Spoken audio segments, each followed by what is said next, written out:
Good afternoon, Honorable Governor, members of Cabinet, members of the legislature, fellow Virgin Islanders, good afternoon. No, we got to do better than that. Good afternoon.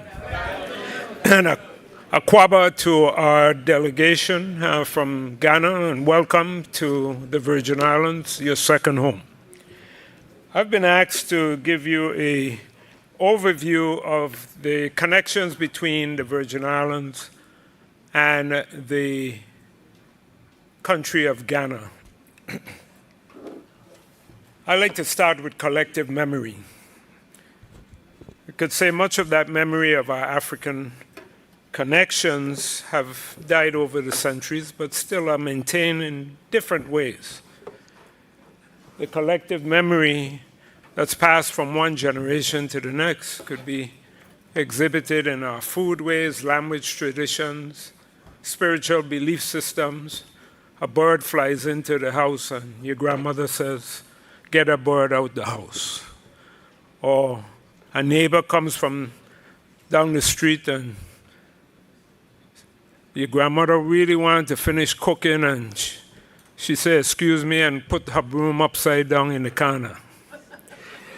These aspects of collective memory are represented in so many facets of our history and also our traditions. So in our traditions, we pour libation for our ancestors. So we do that today, symbolically. Collective memory is also represented in the stories that we tell, folklore, and various aspects. If you kill Brunancio, if you kill Brunancio, rain don't fall, sun don't shine if you kill Brunancio. If you kill Brunancio, if you kill Brunancio, rain don't fall, sun don't shine if you kill Brunancio.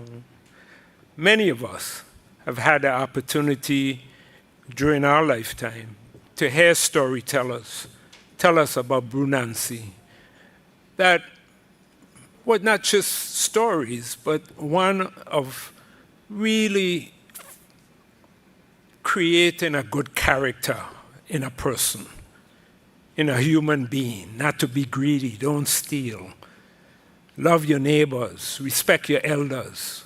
What don't belong to you, leave it alone, put it back, etc. And that's what Sankofa is really about. And as you go through these islands, you will see images of Sankofa. The Sankofa bird is one image, with its head towards its tail, with a golden egg in its mouth, bringing it forward.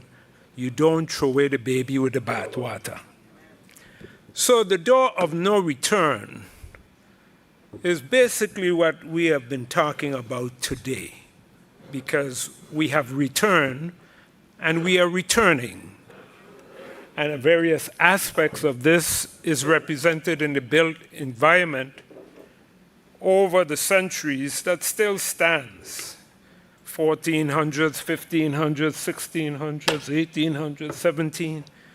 The Danes were the latecomers to the slave trade. And they were basically the last colonial power to establish plantations and a colony in the West Indies. They also were one of the first to abolish the slave trade, which we date as 1803. And as a result of that 1803, especially African women were imported into the Danish West Indies prior to the abolition of the slave trade, not slavery, slave trade, so that they would have an ample supply, work supply. So we would find, prior to 1803, larger numbers of females, African women, girls, and girls were brought to these islands. We know the Gold Coast. You've heard of it, you've read about it, and the Guinea Coast, which is the entire gray area. And if you look on the map, you'll see various ethnic groups of various nations. And Many of us are now doing our DNA. That DNA provides a vehicle for us to make connections where we were not able to in the past. You would hear, well, I know African. I'm from the French West Indies. My family was Danish. I was Dutch, etc., etc. But what about your African DNA? So many of us now use genealogy, use DNA for our genealogy footprint. And that is reconnecting us to the various ethnic groups that we come from.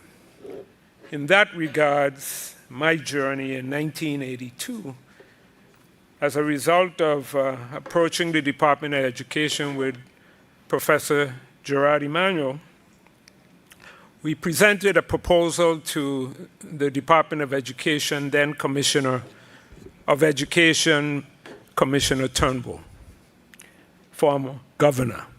He accepted our proposal, and we did a cultural investigation between Ghana and the US Virgin Islands to look at what, and this is 1982, the Cultural Education Division had been created. And as a result, this material came back to the Cultural Education Division to be used within our schools and curriculum.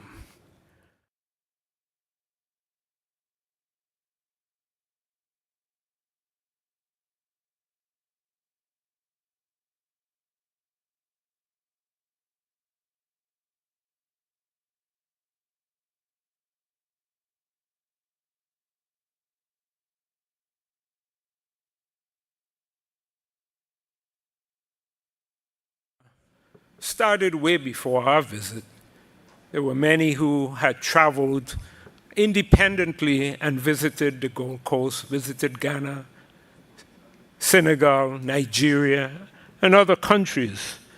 But our specific DNA to this place is outstanding. So much so that we don't really fully understand the extent of it. And as a result, these ties, especially this built environment of these slave castles throughout the coast of Africa,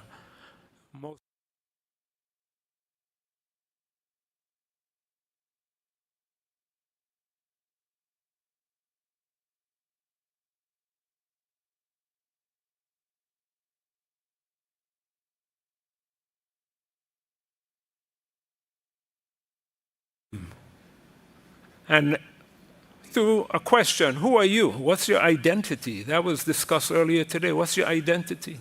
The importance of identity. So, well, I'm a Jackson, Clendenin, Blyden, Watlington, etc., Canton, and that one struck a chord. Canton. I'm a Canton, and I'm from the north. This prompted a visit to the northern part of Ghana, the most northern tip, right before the border of Burkina Faso, to visit an ancestral village of the Canton clan, which has been a 40-year experience for me and my family. The 1733 insurrection goes underrated in the Virgin Islands. And it's for some time now we've been trying to get the Akwamu Hene or the Asante Hene to visit, especially during the month of November, during this annual pilgrimage to Forts Berg, Coral Bay, and to various sites and plantations where our African ancestors struck the chord of independence and liberty. Really the first of such before even Haiti. Haiti gets the recognition, but even if it's 1 month, 2 months, 3 months, 4, 5, 6 months, we recognize the 7 flags. The British take it from the Dutch one day, the French from the British the next day, and we have these 7 flags flying. But what happened to the Ghanaian flag? Independent, missing. we really need to reevaluate our history. And the governor said he has taken the chain of his oppressors from around his neck. In 2007, we got an invitation from the Minister of Tourism, Minister Lamptey, may he rest in peace, who visited the Virgin Islands and through Shelley Moorhead organized the delegation to go to Ghana for the Emancipation Celebration in 2006 and the launch of the Joseph Project. I think those of you that are familiar with the Bible will know that Joseph was sold into slavery by his brothers and became a noble in the Kemetan Egyptian court, and his brothers did not recognize him decades later. That was the beginning of the launch of the Joseph Project that connected us in 2007 to this history of emancipation around the same time that we celebrate emancipation in the Virgin Islands. More recently, the 2020 Year of Return and special programs between the National Park Service, like the slave ship close to Buck Island, and the work that's been doing between archaeologists, historians, Crucians, and others to document this slave ship. And also scholars into the territory. So last year we had 2 scholars visiting, one from the Castle of Osu and the other an archaeologist from the community of Osu doing work in there. In our visit to Ghana in 2007, we left commemorative images and memory. One was a turn stick. You know what a turn stick is? What do you do with it? You turn what? Fungi, exactly. And it's marked USVI Ghana Emancipation Commemoration 2006. And we left a Danish plate that was commissioned for Fort Christian. Today, we have Virgin Islanders going on an annual basis over the decades, so I should say at least over the last 50 years or more, independently, and now this activity that we are here, this conference, this summit, where we are making new ties, renewed ties with our homeland. Some of you may know of one of the first black missionaries from St. Thomas, Danish West Indies, who was born in Antigua, came here, became a free woman of color, married a Moravian pastor, missionary, and was imprisoned in Fort Christian because they did not permit mixed race. She was taken out of prison by Count Zindendorf, who gave shelter to the Moravians, and she started a school in Ghana for children of mixed race and Africans. This connection is also tied, we just recently lost Larry Sewer, who always talked about his connections to Ghana through the Sewer family. Sewer in St. John, Sewer in Ghana.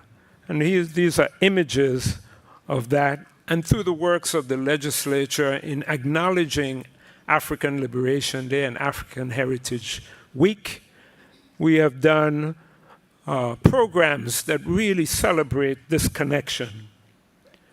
Eyewitness accounts by Isadore Paiwanski that speaks to this trade in human beings, and the first documented slave ship to St. Thomas was 1673. The purchase of St. Croix in 1733, and the division of plantations, that is the landscape, jealousy, whim. Name some of them. Upper Love, Lower Love, LaGrange. We could go on and on and on. and the establishment of the town of Frederiksted and Christiansted. Rum production provides us a vehicle for this history, cultivation of sugar, and the production of rum that is still produced in these islands. There are acts of self-determination through our demands for freedom from slavery, provides us with a continuity that goes back to our homeland, Africa, because the Aquamoos had taken over the Danish fort on the coast in Osu and took the keys and sold it back to the Danes. Many of you pass this monument every day. Do you give it any thought, what it really represents?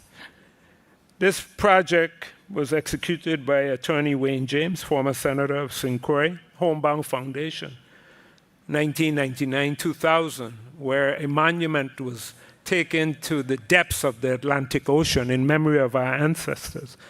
Our recent celebration of the 175th Emancipation celebration in the islands, and the efforts to also tell the story through Queen Mary and the Freedom Statue commissioned by Governor Snyder and put on St. John's, St. Thomas, and St. Croix as a commemorative for the 150th, and most recently, one that sits in Copenhagen's harbor. The Queens, oh, we know about Queens. Our society is matriarchal, and women, our mothers and grandmothers, played a significant part in shaping the history and the culture and our acts for liberation. The father of the Pan-African movement, Edward Wilmot Blyden, was born in St. Thomas in 1832, left St. Thomas Harbor in 1850 and went to New York, denied entry into Rutgers Seminary, not because he was not qualified, but the color of his skin. And through efforts by those who supported the abolition of slavery, he was encouraged to go to Liberia and became president of the Liberian College and ran for president of Liberia. In his travels, he said, I felt that I had a particular heritage in the Grand Pyramids built with the help of the enterprising sons of Ham, from whom I have descended. The blood seems to flow faster in my veins. I seem to hear the echo of those illustrious Africans. Could my voice have reached every African in the world, I would have earnestly addressed him, be proud of your heritage. So, through efforts of private, nonprofit entities, various aspects of our history is celebrated. The 1892 Queen Kasaya, coal workers strike, Bambula, and the work that we're doing with our young people in various schools in the territory. The marketplace where women dominate and have always dominated. Our foodways, that Kalaloo Bush, Kren Kren, Papa Lolo, Whitey Mary, etc. Ton Fungi. The arts and the crafts that have survived through these experiences, and the really true meaning of what a queen mother is and its roots. Our foodways, that ton fungi and okra, boiled fish, fried fish, peas and rice, beignet, fritters, and the aspects of celebrating this Creole culture that has been forged over the last several hundred years. Sankofa.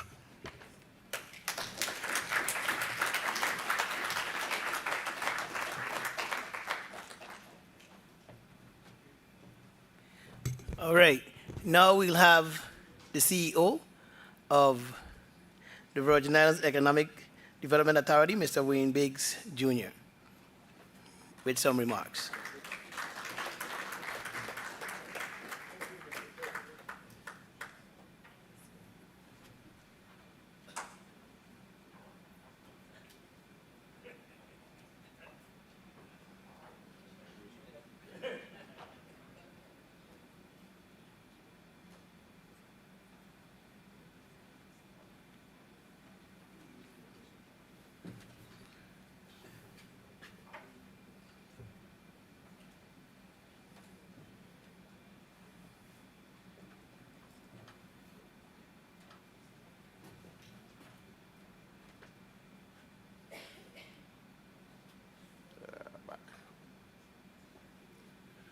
Good afternoon, everyone. Protocol having been established already.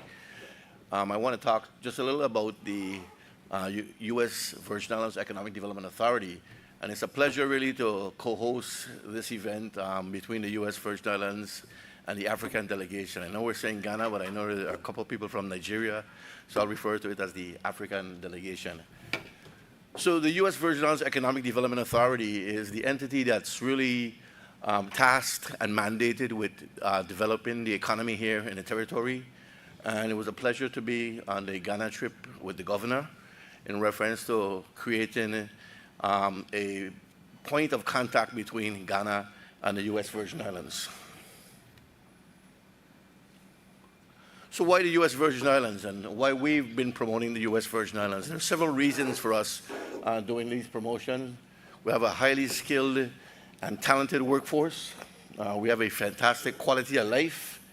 Of course, we have a very supportive business environment, which includes special tax incentives for a variety of different businesses in a variety of different categories that can assist the business in growing and developing here in the territory. We have access to global market. If you look at the position of the Virgin Islands, particularly St. Thomas and St. Croix in particular, we sit sort of in the middle of the Caribbean chain. So within 1,200 miles, you can get to South America. 1,100 miles, you're in Central America. And about 1,400 miles, you're in North America. So we're positioned perfectly in reference to creating trade throughout the Caribbean and throughout the Americas. Also, as the governor indicated, we have a very unique position where we're the United States, but we have a Caribbean flair as a result of being a Caribbean island. And of course, we have a region leading in infrastructure and continuing to develop. The governor spoke last night in reference to the billions of dollars in reference to projects that we have available and that will be constructed over the next couple of years. So the territory is going to look completely different than it does in the next few years than it does today. Again, as we talk about strategically located, you can see on this map here where the U.S. Virgin Islands is. And like I said, very close to many, many markets. There are about 84 million consumers just in the Caribbean area. And then if you go again to South America, Central America, significantly more. So if you're positioned as an entity in the Virgin Islands and you're looking at Caribbean markets or Latin American markets, you still have the protection of the U.S. government. Of course, all the U.S. laws and your intellectual property is also protected by U.S. laws.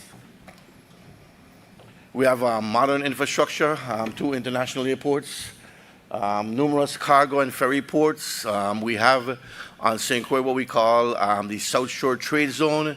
And the South Shore Trade Zone is in an area that includes all the private cargo and delivery entities, but also the airport, the container port in that area. So I know some of you are going to go on a trip tomorrow in reference to the ports.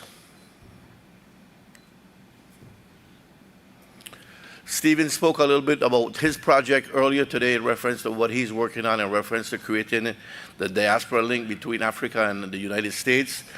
Here, as he indicated, because of the cabling that lands on St. Croix, we have great internet speed, great internet bandwidth. They indicate that the only entity that has more bandwidth in this region than us is New York City. And that's, again, as a result of all the cables landing in St. Croix for maintenance. So Perfect place to work on the diaspora link and develop that diaspora link and create this link between the Caribbean and Africa.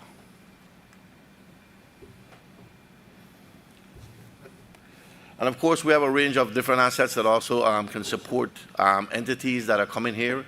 We have 2 industrial parks that we work on. The Virgin Islands Industrial Park is located in the subbase here, right above the container port. So within a mile, you're at the container port. A mile, you're at the airport. So very easy to move products in and out. And then the William D. Roebuck Industrial Park is located in the free trade zone area. So again, within 2 miles, you're at the container port. We actually sit adjacent to the runway at the airport and all the other facilities that are there. And then if you want to use the post office is about a mile away also. We have an accredited university with 2 campuses, 1 campus here on St. Thomas and 1 campus on St. Croix, and they do a slew of different degrees, and they have partnerships with other mainland universities. So the governor mentioned last night also for residents of the territory, there's free tuition as a result of bills that were passed by our legislature and the lieutenant governor. The size of our workforce is roughly about 41,000 individuals. So we have a very knowledgeable workforce that can do a variety of different jobs.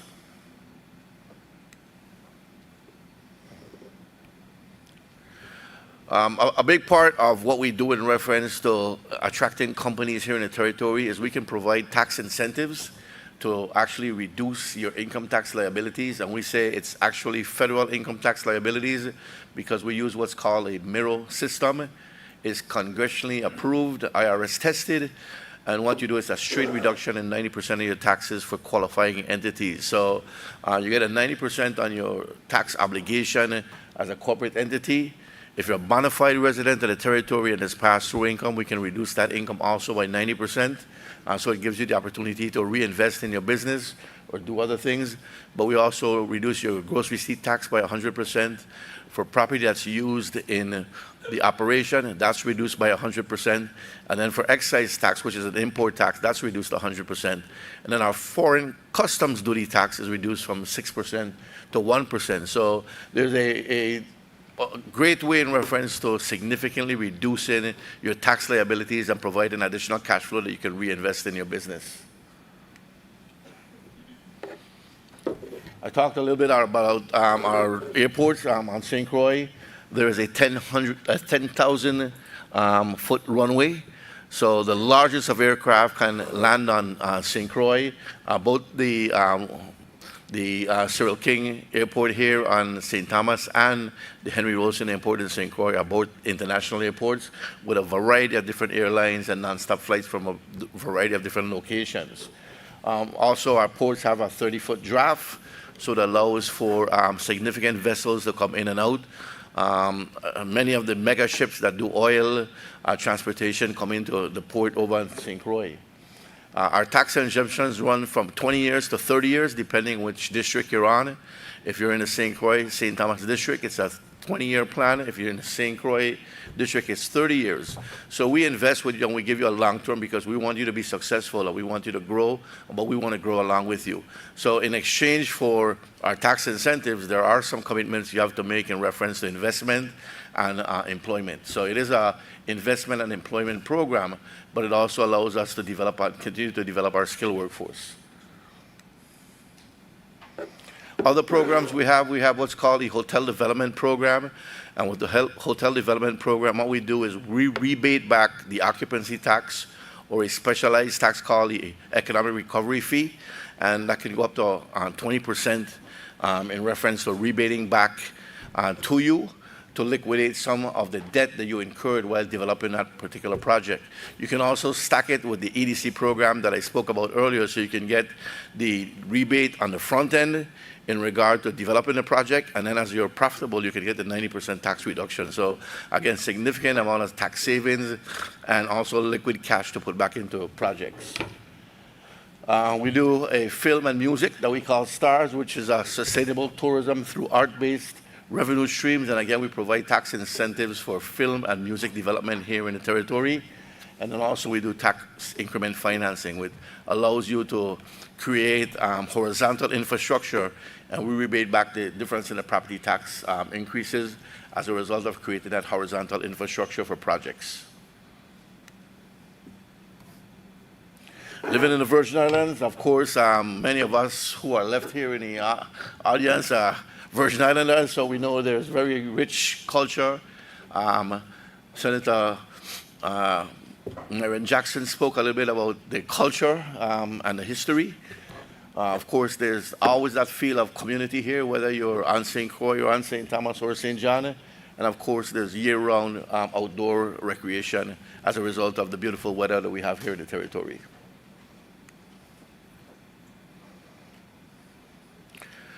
Again, I just wanted to do a very brief introduction, but feel free to call us. We have a table in the back that you're welcome to stop and get some additional information from. And we also run the Made in the U.S. Virgin Islands that Ms. Marchena Ken and Ms. Benjamin is back behind the desk. So we're here to support and develop the economy. And again, we want to continue to grow. We talked a little bit about the digital economy. And we are also working with the banking board in reference to looking at potentially stable coins and how do we develop a stable coin market, particularly with the African diaspora. So we are looking forward to continuing to grow this relationship and develop closer contacts with the continent of Africa. Thank you all, and feel free to call us if there's any questions you have. You can send us an email, and we're happy to respond to that particular email. But you're free to visit us in the back this afternoon also. Thank you, Sheldon.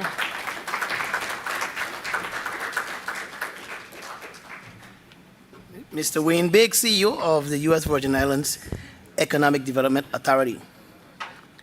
Now we'd like to welcome to the podium the Commissioner of the Department of Property and Procurement, Ms. Lisa Alejandro.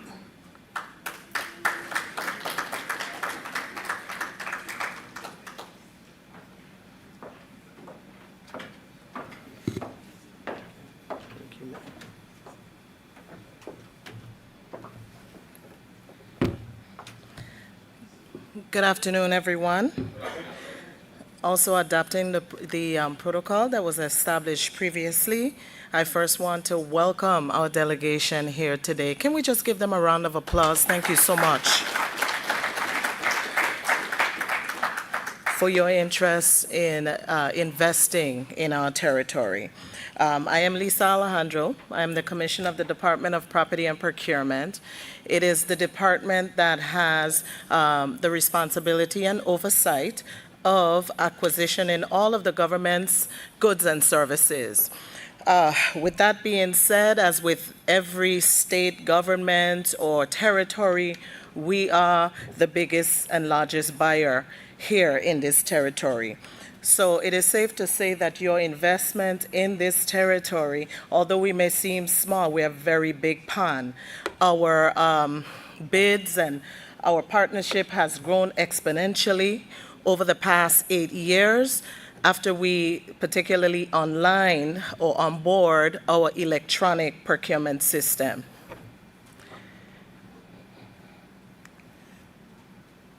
The Department of Property and Procurement, DPP as we call it, manages all of the government purchases, all of their needs particularly. We may not be involved in the professional services as they lay them out based on thresholds. We have just updated our legislative values so that we've empowered our commissioners and department to conduct purchases. In addition to that, we utilize a various sort of acquisition methods. One called the RFP process, which is the request for proposals, which we utilize for professional services, design build type of services. We also utilize the invitation for bids process, as well as the request for qualifications process. So it's important when doing business with the government that you understand the methodologies so that you would be a successful candidate at the end of the process. vendor registration is very important. So to begin the engagement and to begin working within the territory, your first step in becoming successful or being at the end of the award process is to ensure that you register with the government's e-procurement system, which is, we call it GVI BUY, Government of the Virgin Islands BUY. This is where you maintain your profiles, and under the GVI BUY system, we empower vendors to utilize that system to register the specific commodities that your companies offers. And we will talk about a little bit about the benefit of being able as a company and as you grow to be able to update those commodities. So the first thing you need to do is to ensure your eligibility with the federal government. As you know, the government of the Virgin Islands also is a recipient of a large sum of federal funds. And in order to be eligible to win a contract with the government, one must be registered with the SAMS.gov registration and remain in good standing. You must also hold a valid business license, and at the end of the slide, we're going to share with you a list of agencies and their contact information. You must also ensure that you are in good standing with your taxes, etc., and all legal requirements. Without completing the vendor management or without registering your company with the government of the Virgin Islands, unfortunately, you will not be able to enter into any contractual agreements or even bid on a government contract. And we will provide you with the information with regards to GVI BUY. We have a dynamic vendor management team who also assists vendors in managing your profiles, as well as provide assistance in acquiring SAMS.gov registration. Finding and responding to contract opportunities determines whether or not you will be able, at the end of the process, to walk away as the successful awardee. Once registered in GVI BUY, all bids and requests, and we talked a little bit about the benefits of being registered within the system. Once you are registered within the GVI BUY system, you have access to all acquisitions, all opportunities across the territory.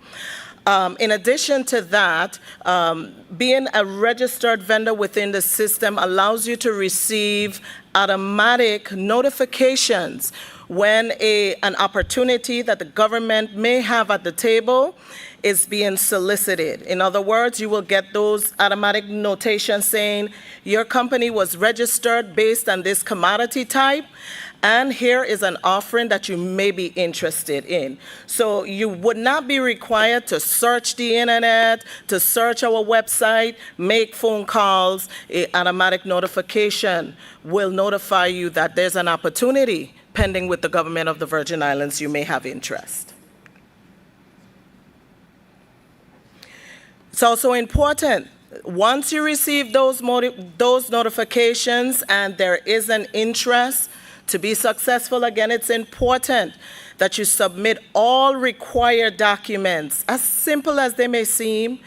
If the requesting document, which again we spoke about, which is the RFP, an IFB, or an RFQ, ask for it, provide it. You must ensure to follow all of the instructions within the bid. Meet those deadlines is paramount, again, to being at the table, and ensure that all of your documents, corporate documents, your licensing is current within the system. Another benefit of the GVI BUY system is that the vendor management team notify vendors and advise them that, hey, you have a good standing certificate that is expiring. You may have a construction license that is expiring. So you also get those notifications from our vendor management team advising that those documents should be updated and submitted. Preparing for the competitive proposal, again, will set you apart in the competitive pool. When I talked about our GVI buy system growing exponentially, bidders understood, quite frankly, their ability to get government contracts. It's determined upon their ability to be a vendor within our system and in good standing. And so a strong proposal must, in fact, answer all of the questions and the requirements within the proposing document. You must ensure, again, that doesn't matter how irrelevant it may seem, it may be the difference between you walking away disqualified or the successful bidder on any government contract. Again, we place very strong emphasis on transparency. And we know there have been a lot of noise and chatter in the public, online, papers, and those resources. However, the government of the Virgin Islands Department of Property and Procurement, through the GVI buy system, is very transparent. Bidders or the community can go online, our website, GVI buy. You can see bids that were awarded, the amount the bids were awarded for, when the bids took place, all the information with regards to that particular solicitation can be sourced online on our GVI buy platform. That's transparency, and of course, we uphold ethical conduct. We take it very, very seriously.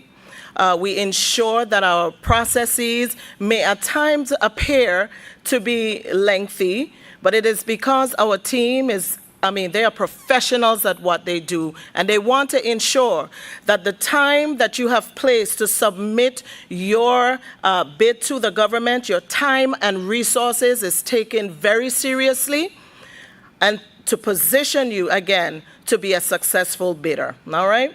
So we do appreciate all of our vendors within this community because competition is the hallmark of procurement.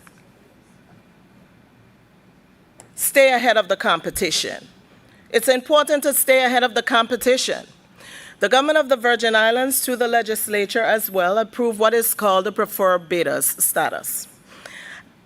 In addition to being a preferred bidder, thank you to Senator Jackson. Thank you, sir.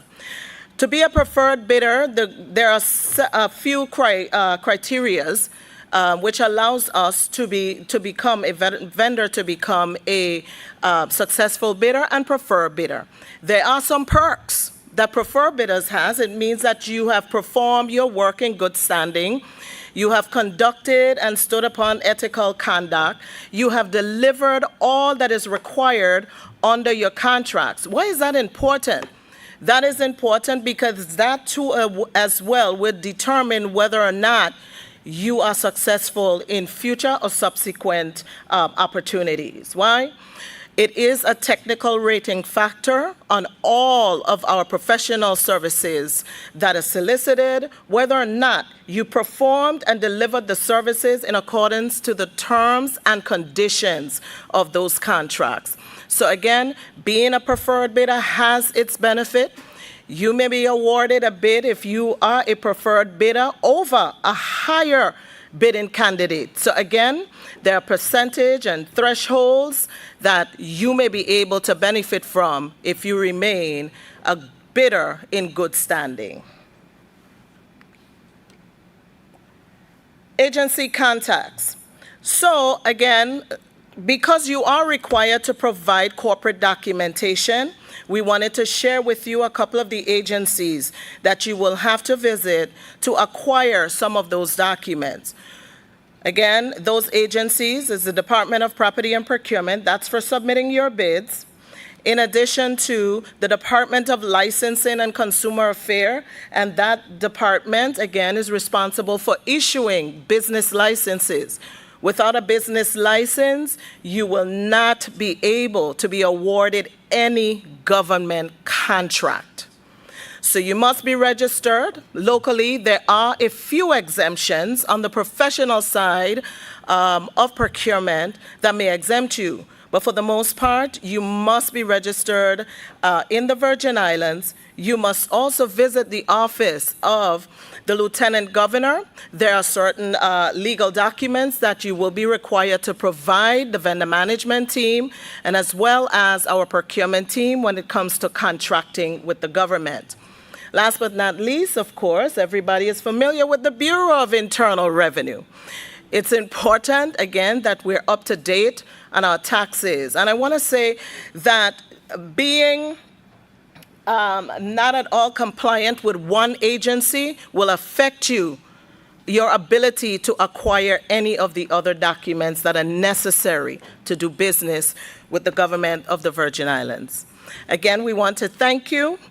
We want to thank you for your interest in doing business in the territory. Like I said, we may be a small fish, but we have appear to be, but we do great and big things.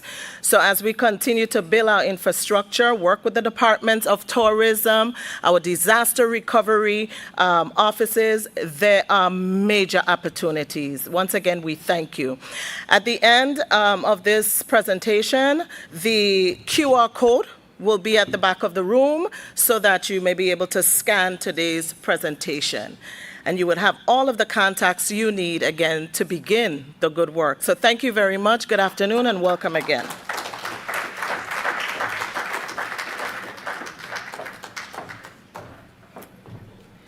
Miss Lisa Alejandro, Commissioner of Property and Procurement. And if it takes a little while when I say Alejandro, it's because I didn't grow up calling her Alejandro. So it took a few years for me to realize who they were talking about at Property and Procurement, because I always know as Lisa Henry.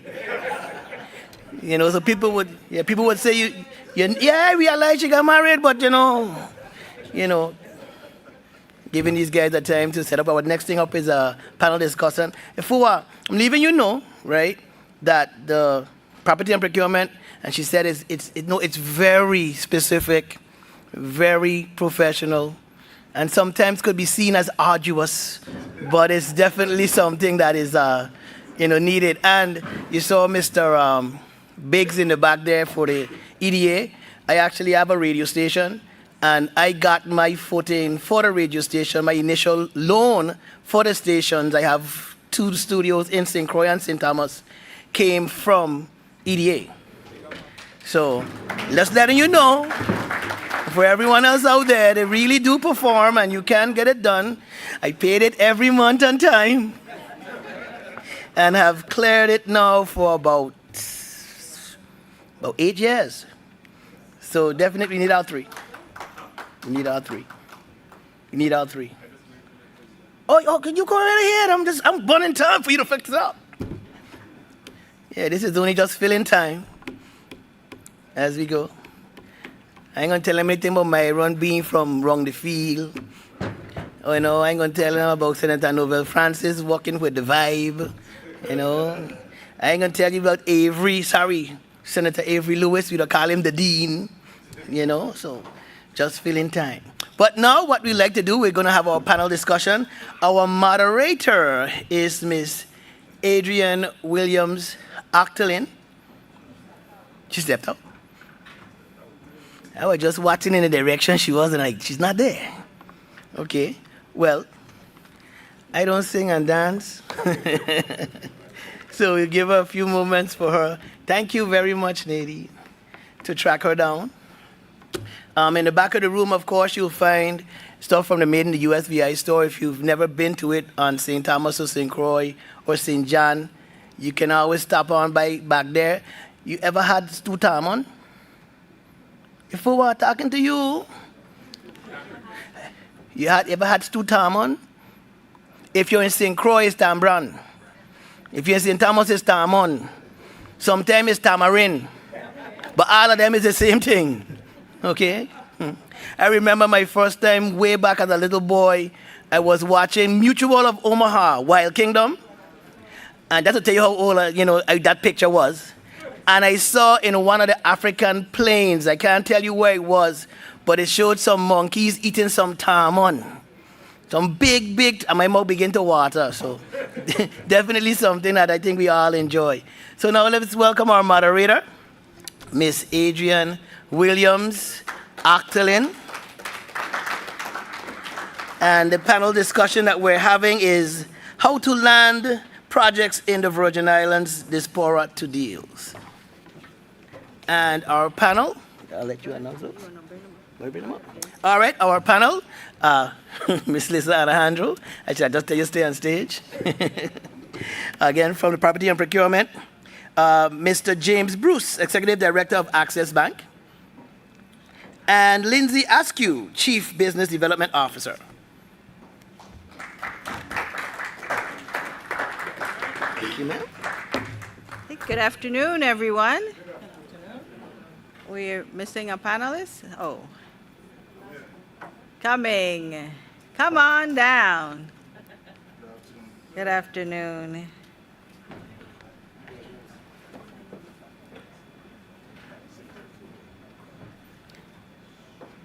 Lisa, I go borrow your program so I don't forget your name. Thank you. First mention, I'm Adrienne Williams Octalin, Director for the Office of Disaster Recovery, and I am indeed proud to be a part of this discussion here today. It's pretty much what we feel will be shaping the community for another 10 to 15 years.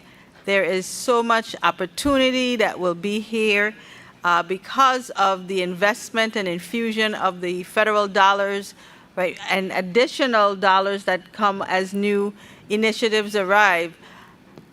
We're at a point now we have $24 billion that we have to spend to be able to revitalize and create a resilient community, along with a number of, that's just portions of the federal funding, but there's so much additional money that is here and will be coming in support of this rebuild effort and all of the other initiatives that we have. So we are really pleased to have today with us our panelists. We're gonna, when there's money, then you need businesses to be able to spend that money. And we have with us three varying perspectives, but perspective, of course, that will work together to talk about how do you spend, how do you do business here in the Virgin Islands? You know, the Governor Bryan has always gone out of his way to let everyone know that the Virgin Islands is open for business. And a lot of processes and a lot of opportunities and initiatives have been put together so that we can get more businesses here and businesses can have an ease in being able to conduct and make money here in the Virgin Islands. So I'm going to have all of my panelists today to introduce themselves and just give you a quick background of who they are and the perspective that they will share here today. And I'll start on my right with Commissioner Alejandro. Good afternoon. Good afternoon again. Lisa Alejandro, Commissioner of the Department of Property and Procurement.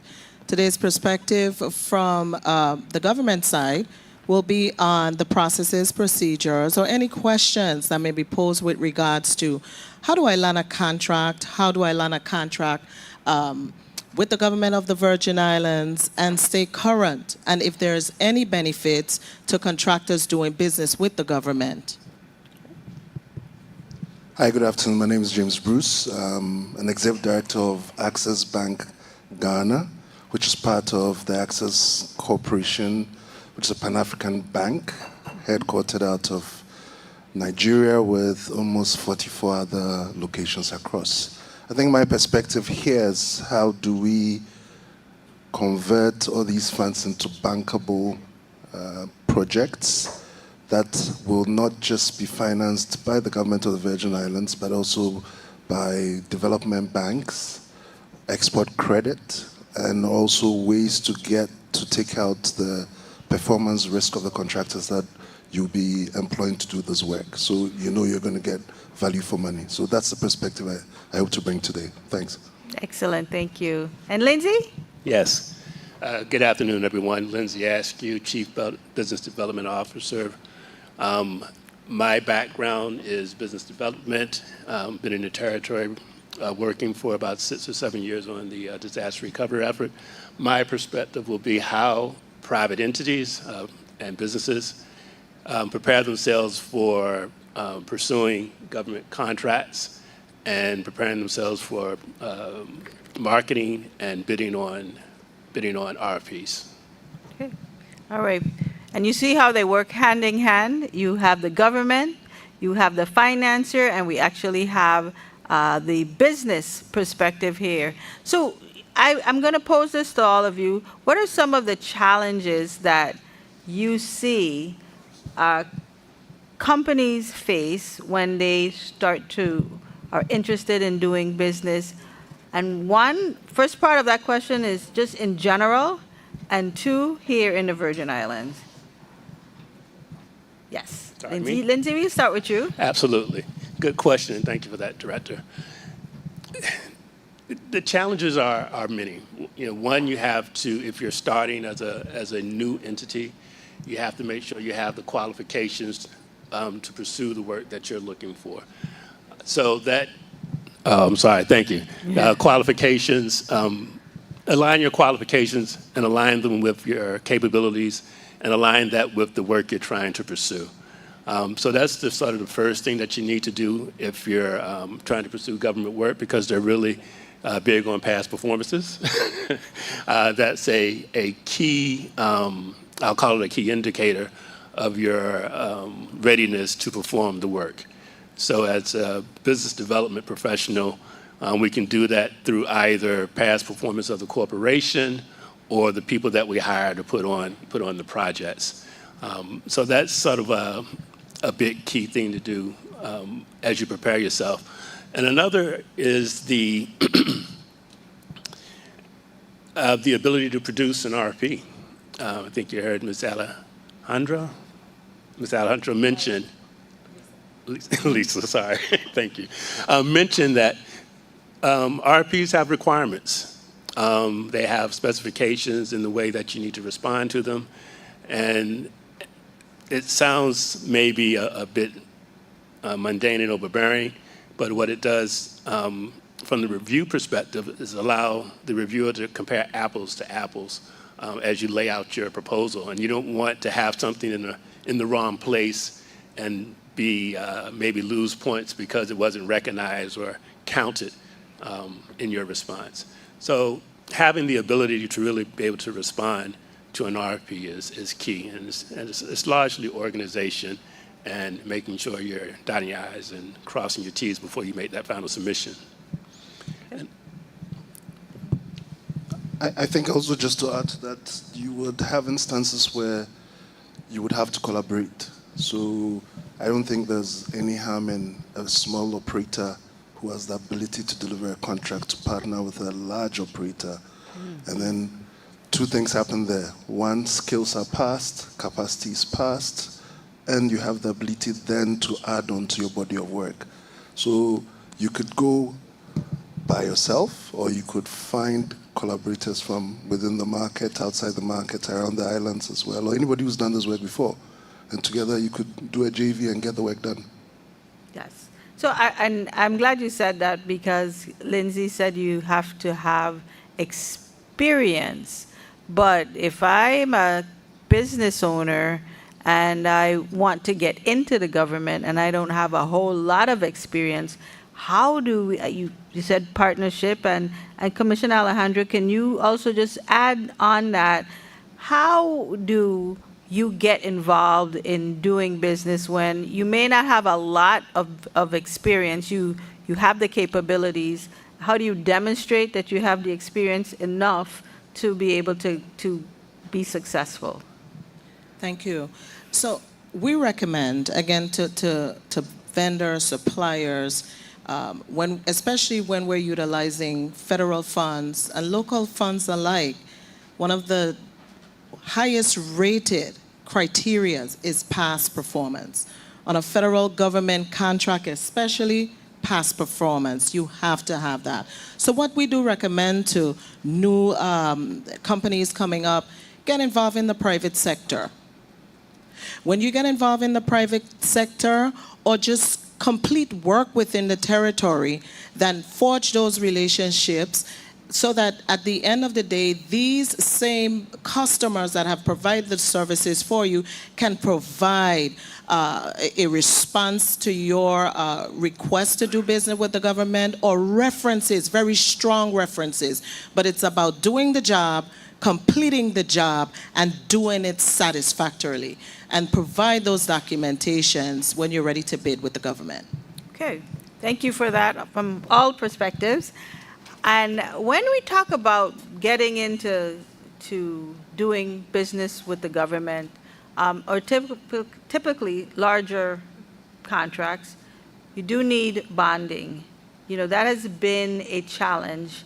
And let's talk about ways that you can suggest that small contractors, or just contractors in general, medium-sized contractors, because now we're talking about big projects, $300, $400, $500 million. In the Rebuild USVI, we issued solicitations that could value up to $1 billion. So if you are here, you're a company that's been established for a long time, or maybe you're a new company starting out and you're trying to get the opportunities that are presenting itself here in the Virgin Islands, and regarding bonding, what should you do? I'm going to start in the middle with the financing, of course, and then we can take it to each side. I think the quickest way is always to talk to your bankers. And when I say talk to your bankers, I don't mean just your bankers that you have a relationship with, because there are various ways of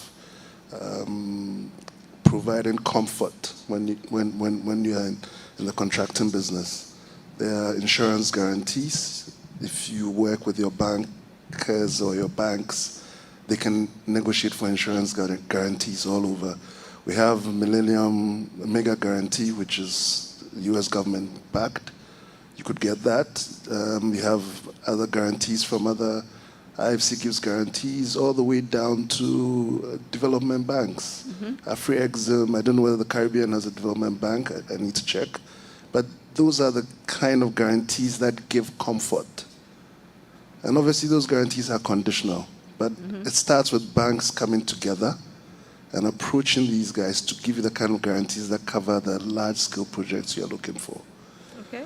And there are structures that can be creative where it's not the full guarantee for the full amount of the project, but you go a stage by stage where it's a performance-based guarantee. So you raise for a stage one, funding is given to you, the guarantee keeps reducing till you finish that stage, you raise a certificate, then you go for the second stage.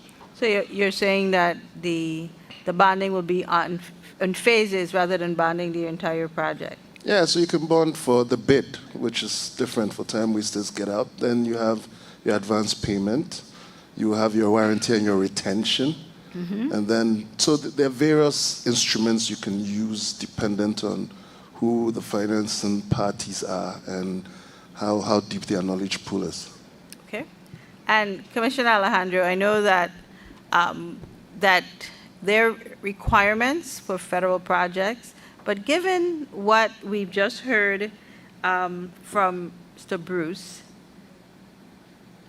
now you got to take your Department of Property and Procurement hat, not completely off, but just tilt it to the side a little bit, and share any ideas on how or what you wish that you could put together so that our smaller contractors or even medium-sized contractors can be able to phase projects, bonding. You know, what would the territory have to do?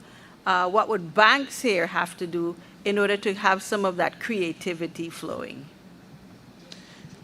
So I would say to that, first of all, I would, get bidders involved in looking for opportunities and perhaps even subbing. That's first. Okay. Not looking at the big picture, but looking at opportunities where, number one, I know my commodity, I know my capacity, and I'm able to subcontract under a larger contractor that I don't have to put those bonding requirements up. That's one. I think secondly, because we are the Department of Property and Procurement, we procure based on what the agency's needs are and how soon those services has to be expedited. So I would love to see the ability for us to be able to phase projects, break them out, that smaller contractors can have a piece of the pie. But again, that is based on the need and the time frame of the requesting agency, and for the most part, some use federal funds, which of course have liquidation periods. Right. So that is a concern as well. But definitely, if we can look at dividing scopes of work so that we can make multiple awards, allowing more bidders at the table, I think that would be a really good approach and it would help. I also encourage our local contractors, if you're not on it, get on the Department of Public Works DBA listing, disadvantaged bidder, listing for those of you that perform services. That's another way to, again, introduce yourself to the market and get opportunities on smaller bids. All right, thank you. I see, yes, Senator Jackson was giving you applause. And she was able to tip her, be creative and tip her commissioner hat. We applaud you. So, Lindsay, you are representing all of the contractors in the Virgin Islands and anywhere else as far all the way to Africa. That's right. What would you like to see happen here in the Virgin Islands that would be creating more opportunity, shifts, strategies that we can help to make it easier for us to meet all of the funding requirements, but still attract businesses here to the territory? Thanks for that question. I would like to see more contracting vehicles. Right now, it's sort of the RFP process. If we could have other contracting vehicles that would create maybe a pool of pre-qualified vendors that could then be targeted for opportunities, shorten the procurement cycle. Those things would really be great, and it would also allow those pre-qualified companies to market, and then for the agencies that they're marketing to, there'll be a way to procure services. Right now, if I would go market an opportunity or a solution to an agency, it may be great. They may be ready to do it, but it has to go out to RFP. Then it becomes a competitive bid, which they should be a competitive bid. But it goes through that process. And if we're talking maybe technology, by the time it gets to the end of that process, the technology has changed, the cost has changed, the needs have changed. So I would like to see something creative in the contracting vehicle arena that allowed a quicker procurement and ability to capitalize on specialties in marketing that we do to agencies. Okay. Yes. Well, that was quick. Sure, jump right in. If I may, great point. And the department has actually begun that process, rolling out, especially with our new gasoline. That is one of the things we are pre-qualifying bidders. We're also doing it with some of our commodities. Whereas we would choose this vendor and this vendor, we realize that oftentimes they cannot meet the government's overall need. So we've begun that pre-qualifying of contractors so that our agencies will be able to purchase from a marketplace. So we have begun that process, and we will be rolling out the marketplace as well in GVI Buy. Excellent. All right.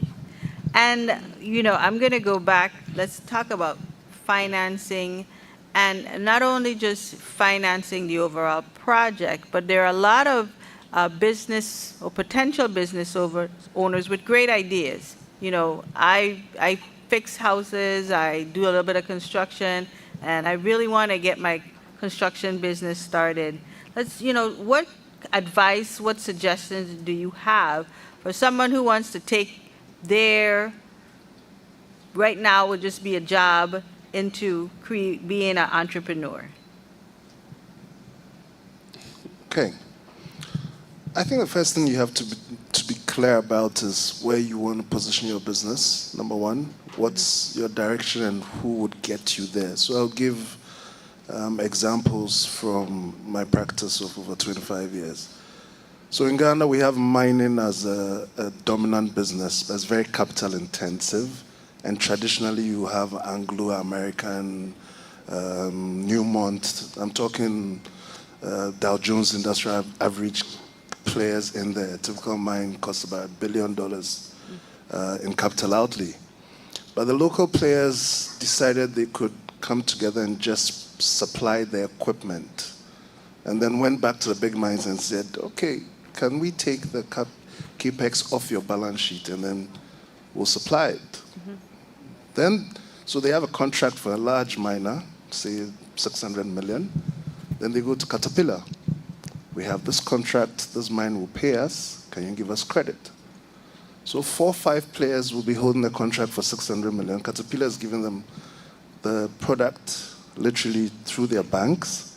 The mine is comfortable because it's brand new Caterpillar equipment. It's under a service warranty. And essentially 4 players then start building capacity after they've executed 2 or 3 contracts. So it's innovation and creativity, number 1. 2, collaboration. 3, SMEs or entrepreneurs have to go through a form of training where they understand where their money comes from. What's cash flow, what is profit. You cannot use, the basic rules. Yes. If you can't manage your own money, nobody will give you money. So you mean I can't take out some, if I want a ring, I can't take it out to business? No, No? unless it's part of your salary, no. No. And as an entrepreneur, you should be giving yourself a salary at the end of the month and quantifying how much your value is to the business. That's the only way you know whether you're doing well or you're not doing well. So basic rules, capacity building, which banks and development finance institutions do, but most importantly, collaboration, forming associations of like-minded individuals and pitching for certain jobs and deciding that certain jobs will not go out or that will face, as a united force, other companies from outside and collaborate with them. So the instances where we're concluding a contract in Ghana for a bridge project, which is about $600 million, funded by the Japanese government, with a Japanese contractor. But 80% of the subcontracting is going to Ghanaian players. So yes, $600 million of Japanese aid money may come into Ghana, but at least you have a retention of about $400 million that goes within the economy because of the subcontracting rule and the fact that they've come together as a pool to face government and whoever's funding them. So it's very important that across all elements within the island, businessmen come together, form chambers of commerce, go on delegations. It's part of doing business. And that's the only way we build capacity. Well, you heard those nuggets of wisdom. If you're interested in taking your business to the next level about collaborating, making sure you do your research, that means networking and everything else that comes with it. I'm told that we are about to wrap up. I know that was quick, that's what I said. But I want for everyone to do a closeout and just talk about what it is that you feel is the most important thing that we, multiple stakeholders here in this room right now, need to hear from your perspective to help create a much more business-friendly environment here in the Virgin Islands as we move forward. And I'll start with Lindsay. Thank you again. So what we always say is the least amount of friction, the better. So any way that processes can be shortened, paperwork can be digitized, communications can be expedited, anything that shortens the business cycle would improve the environment in the territory and actually anywhere that you're working. Because friction requires people, and people require money, and money eats into profit. Got it. Right? So, from the business perspective, we want to be able to do as much as we can, as good as we can, with as few resources as possible, and that helps everyone along the chain. Thank you so much, Lindsay. Okay. All right. For me, I think this is an island with a lot of opportunities. The first important thing is discipline across all the players in the economy in terms of how we go about our business. That if it's world class, it's world class. Not US Virgin Islands standards, it's world class throughout the world. And that whatever we do here should be the same anywhere else. I've harped on it, collaboration, and also looking for partners to build certain areas. You have a great tourist industry. I just saw it coming in. You come to Africa, we don't have a tourist industry. We could come and trade and learn that and give you guys the skills we have in other sectors which you're not so great, and both of us get better at it. Okay. So I think collaboration is key across, and most importantly too as well, innovation. Let's have creative ideas between the private sector, business, everybody in terms of moving the economic growth forward, because it doesn't look at color when the economy is booming. Everybody benefits. Okay, thank you so much. And wrapping us up, Commissioner Alejandro. Yes, thank you. So I agree with all of the panelists here as we wrap up and have our final thought. But the one thing I would put on the top absolutely is collaborating as a government and embracing innovation. I do agree we have to work towards, and because even the federal government, understanding the rigors of procurement, is working to actually create more fluidity within the spectrum of procurement, allowing us to get the services that we need, moving out of the confines. So not just with one department, but I think as a government, completely digitizing and keeping an open mind to change and innovation will definitely help us, again, to soar to the next level. All right, I'd like to thank the panelists here today, and I think I'll sum up everyone the last, I don't know how long we were up here, but it comes down to digitization, collaboration, and innovation. There you go. Thank you so much.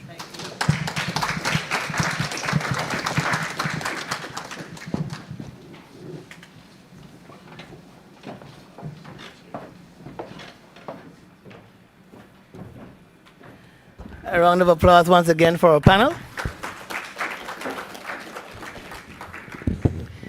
And Adrian is another one of those who for years I just kept calling her Adrian Williams. Because the Octalin thing just didn't make sense. I know, I've been threatened a few times. But yeah, Adrian Williams Octalin. A round of applause again for the panel.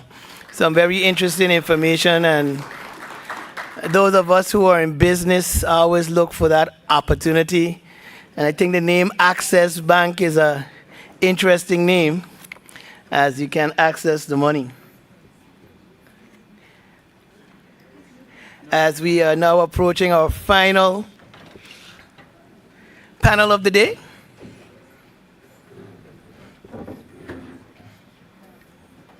And they tell me Kevin don't do nothing.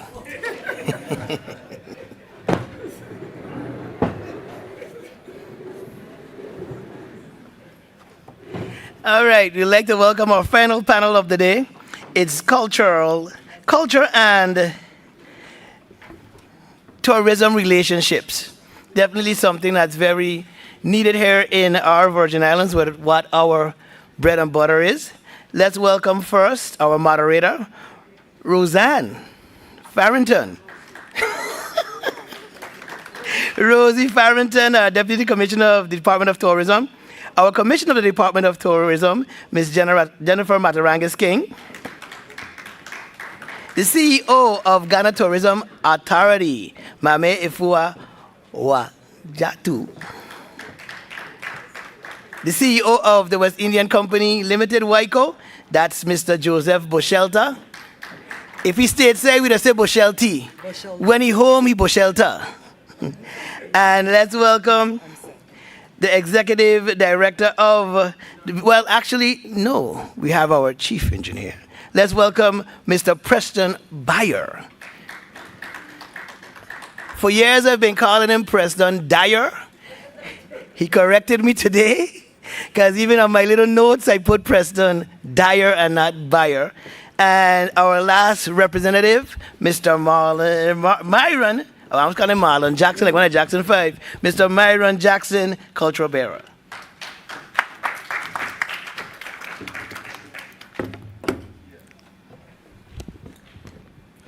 Good afternoon to everyone. Sheldon, it doesn't extend high enough, but I'll work with it. Good afternoon again. Isn't this a fantastic summit and an equally fantastic cause that has brought us here together? I am, as Sheldon mentioned, Rosie Farrington, Deputy Commissioner to the Department of Tourism. And this afternoon, before we actually get into the panel discussion with these esteemed guests, I would be remiss if I don't refer back to my travel and the ability to lead as the Department of Tourism's representative on the Ghana West African travel. It has been personally and professionally a profound experience, a lesson in where our love and hospitality for guests and for our own comes from. I had the opportunity, thank you, Mame, for the exceptional welcome and the fact that all stakeholders that we met with welcomed the opportunity for us to return home, but for the exchange in them being able to return to this home, which is also their place. So as we deepen ties and relationships where history, culture, and maritime linkages are concerned between West Africa and the U.S. Virgin Islands, I want to remind us that we share a lot more in common than not. When I visited Ghana, the streets of the market reminded me of what the market in St. Vincent and the Grenadines look like. And as I researched a little further, it's what the markets on St. Thomas and St. Croix looked like at one point. So that reaffirms the fact that we have... I don't want you hurt your back. You've been standing up, bending over for a minute, so we're going to work this out. Okay. Pick yourself up. All right. Oh, thank you, Sheldon.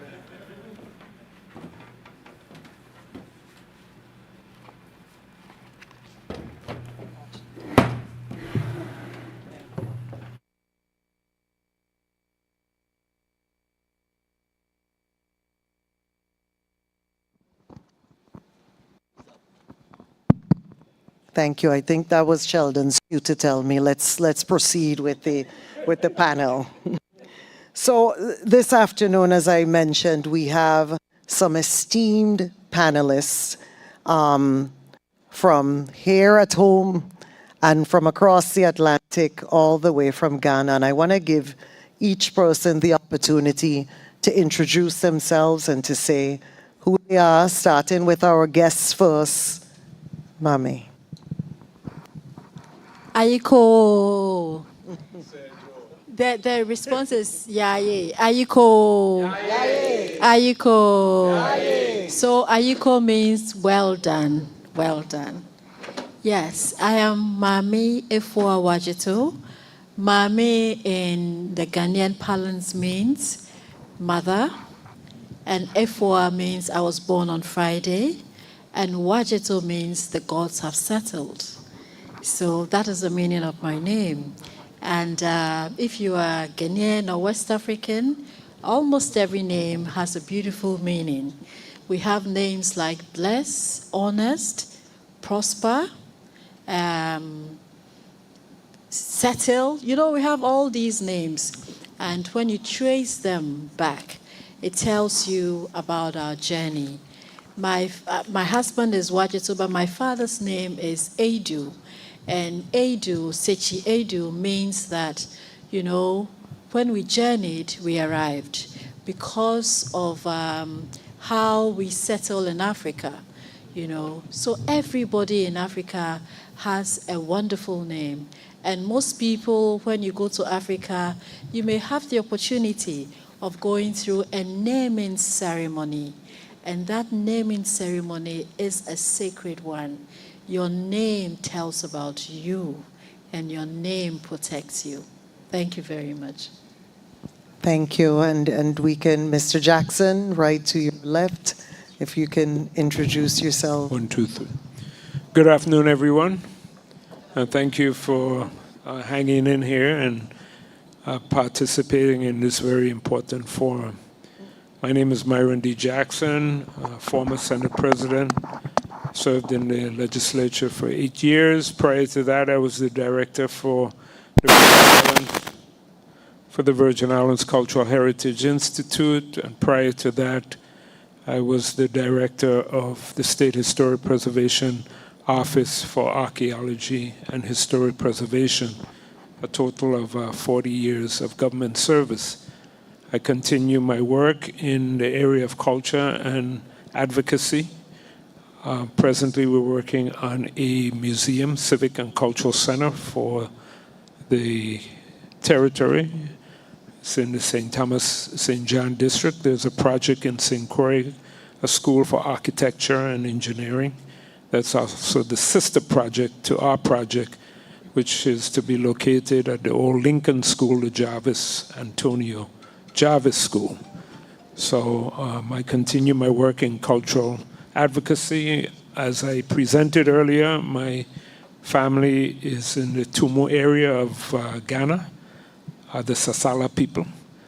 And I continue to be in contact. I've worked in assisting in school development, putting in a well for the advancement of fresh water at a school in the Tumu area. So that's a little about my advocacy and my work in Ghana. Thank you. And our esteemed representative from the Virgin Islands Port Authority. Good afternoon. I think, yeah. Good afternoon, all. My name is Preston Byer. I am the Director of Engineering for the Virgin Islands Port Authority. The Virgin Islands Port Authority is the gateways to the United States Virgin Islands economy through our airports and seaports, ferry, cargo, and cruise ports. Happy today to speak about the possible connections with Africa, as well as all of the meaningful work that we've been doing to develop our tourism product here in the territory. Thank you. Hefe. Hi, good afternoon, everyone. My name is Joe Baschulte. I'm the current president and CEO of the West Indian Company Limited. For those of you who don't know, it's a cruise ship facility right here that has 2 wonderful ships spending a lot of money in St. Thomas today for all our benefit, I hope. But I used to be the former commissioner of tourism during the Bryan administration, Brian Roach administration. So I've been back in the island, born and raised, as Sheldon mentioned, Bushulta, if I'm in the islands. And I'm thankful to have the opportunity to share some of my insights on culture, tourism, what it means to us here in the territory, of course, to our family across the ocean, to Africa. It is always good to have an opportunity to learn and listen to what's happening in that side of the world. A long time ago, I made a trip to Africa, but it was South Africa. And it was very, very eye-opening for me to go there. And I want to close. Since Senator Jackson gave a little 40 years in the government, a little piece of information, he was my first boss way back when in doing the street program. I don't know if Mr. Jackson remember. First boss. So since he said you were working 40 years, I could say he was my first boss. Thank you. Last but not least, Good afternoon. Jennifer. Good afternoon, everyone. Can you hear me? Yeah. Okay. Good afternoon, everyone. Yeah. Good afternoon. Much better. My name is Jennifer Matarangas King. Don't let the last name fool you. I am from St. Croix. born and raised. I am the current Commissioner of Tourism. I took the reins from Joe Bisciotti, who has been amazing in terms of the transition. Happy to say that, with the exception of our guest, I've had the opportunity to collaborate with everyone on this stage, whether it's Port Authority, obviously working very closely with WICO now. But I think there's been a theme throughout the day when it comes to collaboration. And I have to say, while it's great that now we're bringing you here, we have had stewards like Senator Myron Jackson, who has been bringing the message. I've had the opportunity to collaborate with him when he was involved with the 175th Emancipation Commemoration Committee in my former life. And so we have had people who have been bringing the message, but it's now great that you're here and we can collaborate even more closely. So I just want you to know that you have had many of us who have been thinking about the journey and how important it is. And so I just want to acknowledge Senator Myron Jackson for that. So, thank you. Thank you. Thank you. And as we delve into the question segment of our panel, I wanted to start with our guest, Mami. And prior to traveling to Ghana, I did a little research, some diligence in trying to ascertain what tourism looks like, what marketing campaigns look like, and of particular interest, and I think it has been one of your largest and most rewarding marketing campaigns, it's a year of return. And I know that started in 2018, and that was essentially designed to invite your global African diaspora to return to Ghana, to invest in Ghana, and to be productive members of the Ghanaian communities. And I wanted to know what inspired the Ghana Tourism Authority to come up with that Return Home campaign, and how has that impacted your tourism? Thank you very, very much. So we've been through a journey, So we had the Joseph projects that he mentioned earlier. We've had the year of return, and after year of return, we had beyond the return, and now we have the Black Star experience. So for us, it's a deliberate build-up of tourism. And in our country, we, in Africa, I think Ghana has 75% of the castles, the slave castles. And it was very instructive for us to realize that most of our diaspora are from Ghana. So right from the north through to the middle belt, all the way to the south. And gradually it dawned on us that it's important that we meet the diaspora, engage with the diaspora, and let the diaspora understand that they were one of us. Because sometimes the story is mixed up, Like I said earlier, you read some books and it tells you that, the earlier chief sold, the slave trade. It was a trade of people for goods, But it is not entirely true. So we needed to intentionally retell the story. We needed to, open up the space and let the African Americans, the diaspora, those of you in the Caribbean, realize that you have a home back in Ghana. And not only do we want you to come through Ghana to come and experience it, but we also want you to feel at home, buy a home, settle in Ghana, do business at home. I mean, for us, tourism means different. It is not for you to just come and visit and go back. It is for you to come and stay. So our definition of tourism, especially to the diaspora, is very, very different. In any other country, is come visit, have a vacation, and go back. But with us, it is not like that. It is a way of saying that everybody here, belongs somewhere. And that somewhere is Ghana. Ghana is ready to take, that weight of you, to come home and settle. Somewhere in Ghana, there's a place called Asebu, near the central region, in the central region near Cape Coast, where one of the chiefs there literally gave a huge parcel of land to the diasporans and it's free.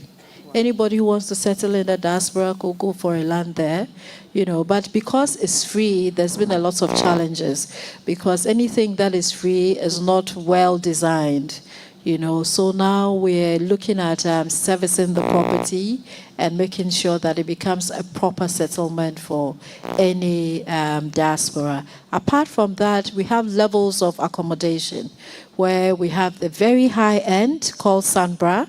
Sambra means come again. Sambra community. We have all sorts of fine homes in Ghana that we would like you to come and see and also invest in. And for us, it's deliberate to make sure that we have all our African Americans, diaspora, Caribbeans come home. Because believe me, everything you do here, the food you eat, the names you have, are all from Ghana. I met a lady who said there's a meal that they make in the Caribbean called tamale. I don't know whether it's here or some other place. And Tamale is a town in Ghana, So it tells you that our ancestors they wanted to leave something for you, wanted to leave something for us to know that, look, you can easily trace your steps back home. Because, we have gari at home, which is a meal, and we have gari here. We have grits at home, and we eat grits. And you eat grits here. We have beans, rice and beans. We call it wache. You call it rice and beans. Pardon me? Peas and rice. Yes. Peas and rice. We say beans. You say peas. Or rice and beans, There is so much that we have in common. So even if your names were taken away from you, if your personalities were taken away from you, the food was something that you can go back to.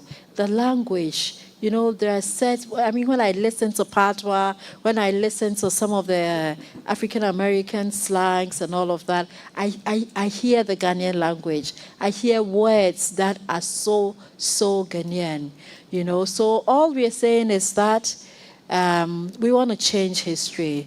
We want to rewrite the stories. We want you to come back home because you will be welcome and there's a place for all of you to invest.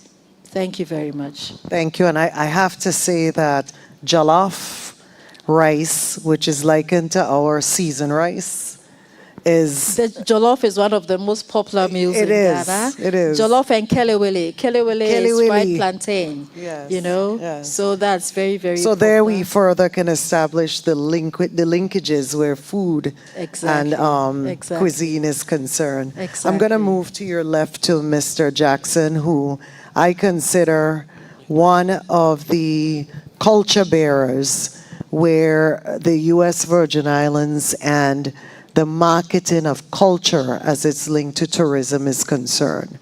Listening to Mami express the importance of culture, which is likened to food and history, how important do you think that is to the U.S. Virgin Islands and an integral part of our tourism marketing product as to who we are as a people and a destination? Thank you for the question. It's a very important aspect of our tourism market. For years, several decades, there have been initiatives that really has a focus on cultural heritage tourism. I think the best model is on the island of St. Croix, through the efforts of not only territorial but federal designation of creating a corridor for culture and heritage, which should also be extended in the St. Thomas St. John district. The aspect of our cultural heritage is really more glorified through our festival arts, which I think everybody's familiar with. We just finished the Crucian Christmas Festival, and we go to really what the name is, the Virgin Islands Carnival, which we now call St. Thomas Carnival. And then we have the St. John's celebration, in addition to all of the other aspects of our festival celebrations, whether they be religious, spiritual, or party. So the festival arts, I think, is the strongest expression of our culture, where the arts, and it's also important that we have institutions that support the promotion of Virgin Islands history and culture. So it's very important that the Virgin Islands Cultural Heritage Institute, which is an arm of festivals, be put in place to support the aspects that we speak of wanting to preserve and passing on to the next generation. It's very simple. If you don't know how to cook good callaloo, if you don't know how to make a good Johnny cake, you don't know how to make a good dumb bread, then we lose throughout. And a next generation will eat what they think is the best, but it's not. So as we go through our festival arts, we begin to see the slippage of some of what was excellence not be so excellence. And that is because we are not teaching, we are not passing on these traditions outside of the home to a next generation. And if we don't do that, that cultural heritage will be lost. So it's equally important, and I know in Ghana, it's incorporated through various aspects of the theater arts in school, which is important. Theater arts is your presentation. If you go to any event in Ghana and you see a presentation, there is a level of professionalism that goes with it, because they spend a lot of time in the theater arts. Likewise, you have the festival arts of making your costumes and so forth. And we've had great debates in the Caribbean, in the Caribbean diaspora, about the loss of our arts through our festival arts of now just wife, bikinis and tongues and feathers. And there's something to say about that, because if we don't return Sankofa to what is the best for us, then we will truly be lost. So I think this is an opportunity where we can link our heritage, which we've had in the past, the African Support Group and the other entities, UCA M20 in Frederiksted, that continues through its efforts of the emancipation activity, the Fireburn activity, the Queen Kasaya commemoration. These are all private entities that have stepped up every year to celebrate the aspects of Virgin Islands history and culture. But culture has to be institutionalized.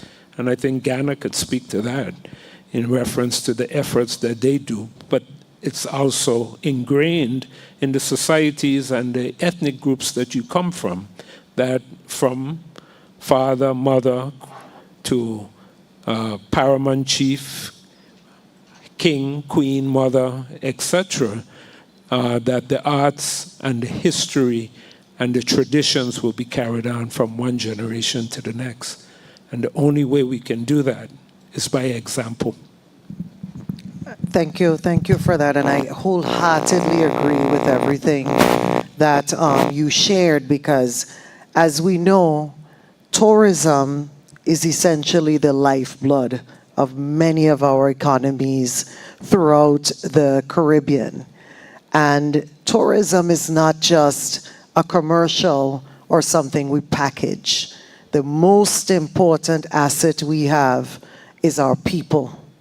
And if our people are no longer grounded in a sense of who we are and where we have come from and the journey therein, then we essentially lose the specialness of who we are when we meet and greet persons that come to our shores, and it also affects how we interact with each other. So I just wanted to add, as a Department of Tourism, our Commissioner, Jennifer Matarangas-King, we have just staffed up a great part of our department, which I am really happy and proud to say includes now what we will consider a cultural ambassador who is going to work closely with Department of Education and other community stakeholders so that we can return culture, and not just culture meaning, like Myron, you mentioned, FET, the history relative to our culture and the practices, so that we can continue to hone skills and reinforce the importance of teaching our children from whence they have come so they have a better trajectory in terms of where we go forth. So thank you for that. Commissioner Matarangas-King, what do you think is the future of tourism, and what are we investing now that keeps paying in dividends for years to come, especially where some of these linkages throughout the Caribbean and now West Africa is concerned? So first, I want to say thank you for giving an overview of some of the things that we're doing. I know Senator Jackson, we've had conversations. I've been in this role for a little bit less than 6 months, and it was a priority for me to have an in-house expert, a tourism cultural coordinator, someone who has been in the community for a very long time, who understands the culture in a very authentic way. For me, when it comes to tourism, people want to have authentic experiences. Sun, Sand, Sea, lots of places have that. That's not enough anymore. People want to know when I go to St. Croix, I'm going to have, whether it's farm to table, whatever the experience is. And for us, on the cultural side, we are culturally rich. And I think what's going to be very important for us is making sure that we hone it. Digital storytelling, I think, is very, very important, because we have culture bearers who, some of them we have lost. Thankfully, we've been able to save their memories, but we also have to make sure that our children understand the things that are important to us, and our habits and our ways and our manners, and how we can keep that going. And so we are collaborating closely with the Department of Education. There's a lot of work to be done, but I think it's a very good start. And I want to make a point about our festivals. We do have 3 ways to Fet, which makes us different. Most places have 1 carnival. We have 3. Each island has its own personality, if you will, but we want to ensure that each of these, whether it's festival, carnival, or celebration, is more than just the parade or the pageantry. It's the food fair. It's all of the things that make us who we are on each island. And so those are some of the things, as we move forward, that authenticity is going to be very, very important for all of us. And it's not just 3 times a year. It's supporting things like the Folklife Festival, AgriFest. These are all different types of festivals that may not necessarily be a tourism festival, but they're events that bring people into our community in a meaningful way. AgriFest is one of my favorite events. It's coming up in February, because it's a chance for you to see everything. You see, the best foods, livestock, plants. You see children and their artistry. Made in the USVI, and I do want to give a special shout out to the EDA. Made in the USVI, we have had a chance to collaborate with them in so many ways. And I want to give this example of how talent, artistry, ties to commerce and tourism. In December, Royal Caribbean Celebrity XL, they launched a program for us in the US, well, for all of their destinations, but ours started in December, where when they come into port, 3 of our artists, artisans, entrepreneurs are on the ship. That's huge. They have a new audience, so we have our talent going out there. They have an opportunity to put their artwork into the world. And I was talking to one of the artists the other day, and I asked her how it was going. And she said, well, people are calling even after they leave, they're ordering more things.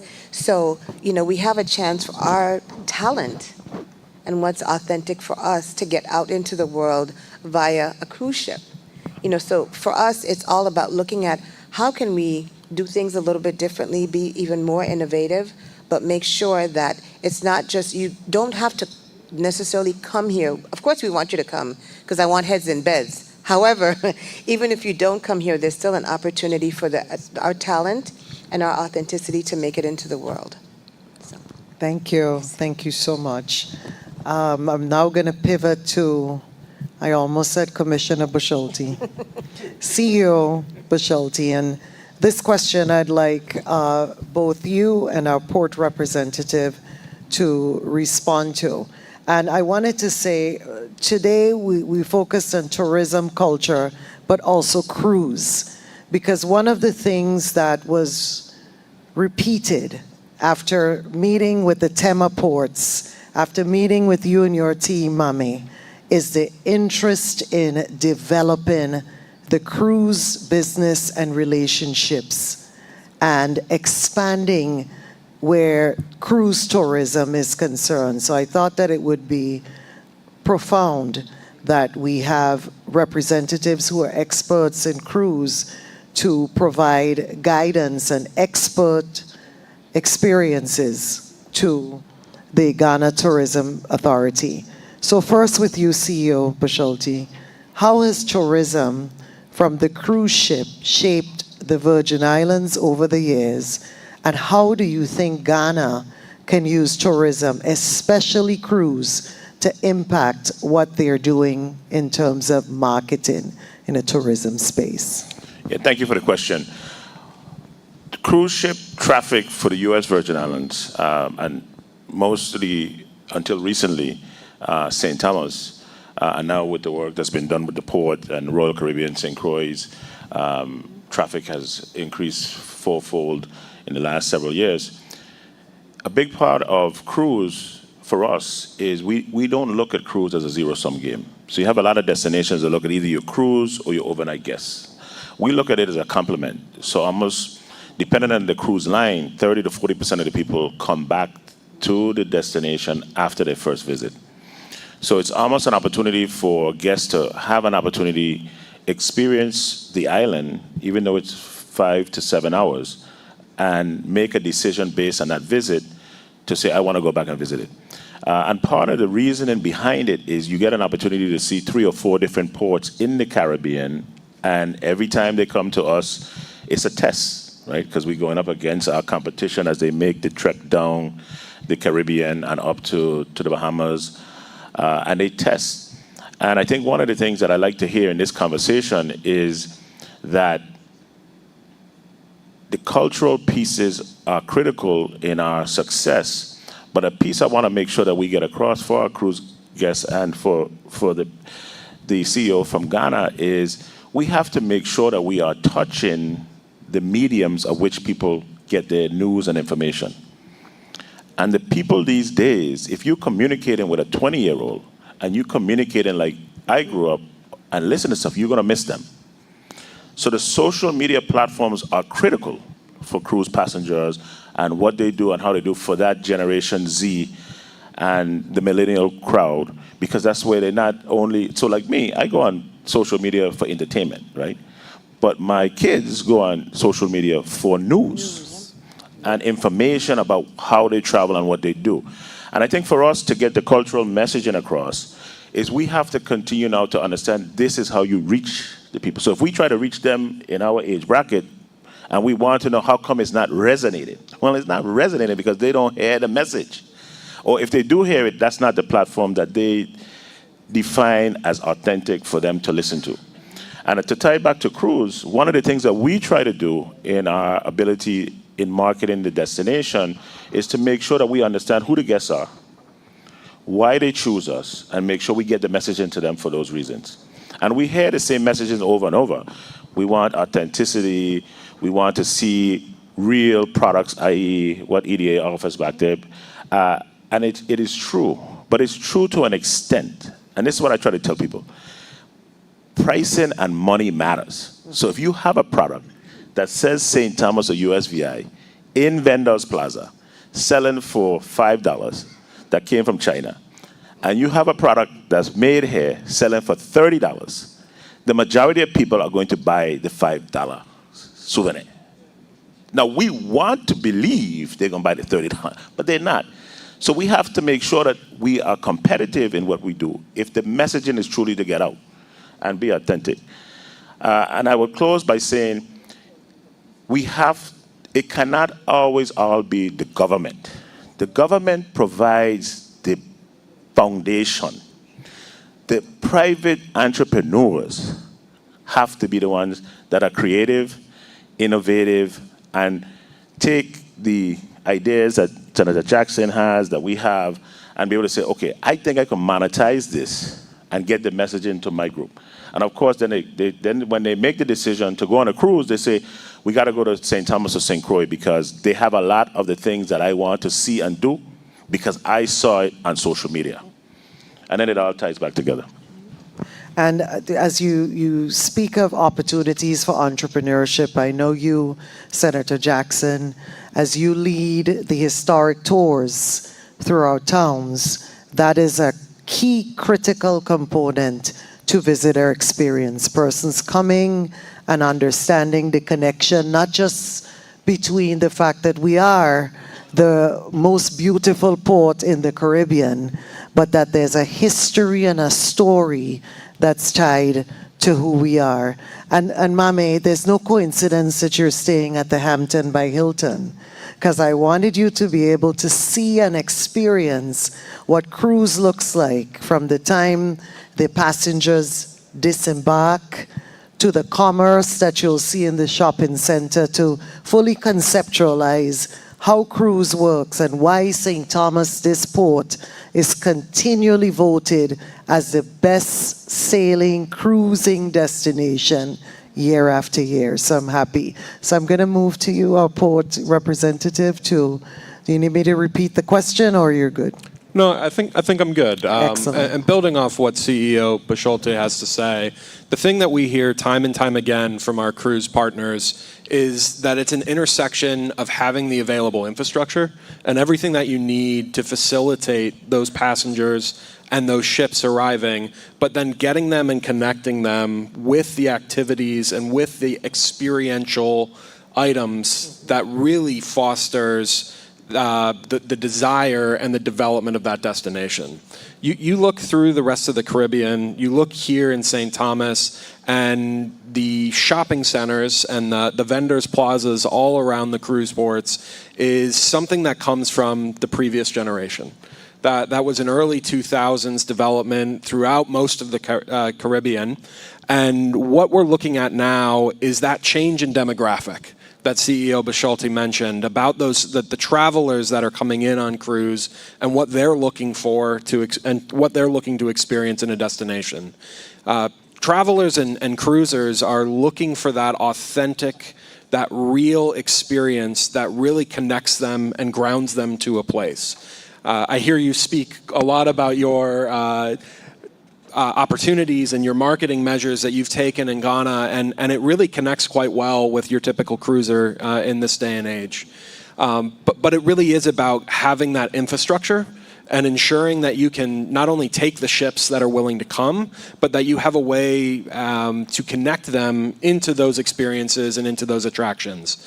I think one of the biggest attractions we have here in St. Thomas is, of course, the beautiful Magens Bay Beach. And if you don't have the infrastructure that connects them to the taxi drivers, and the taxi drivers with the experience to pass along information and knowledge as they're giving tours, you lose a lot of those individuals. The Port Authority has partnered with Royal Caribbean and with local private sector industry to develop training for taxi drivers so that they understand and can connect better with passengers that are coming off the cruise ship to provide them information about the history and cultural significance of the sites that they're seeing. And CEO Bisholti talks a lot about that connection with the private sector.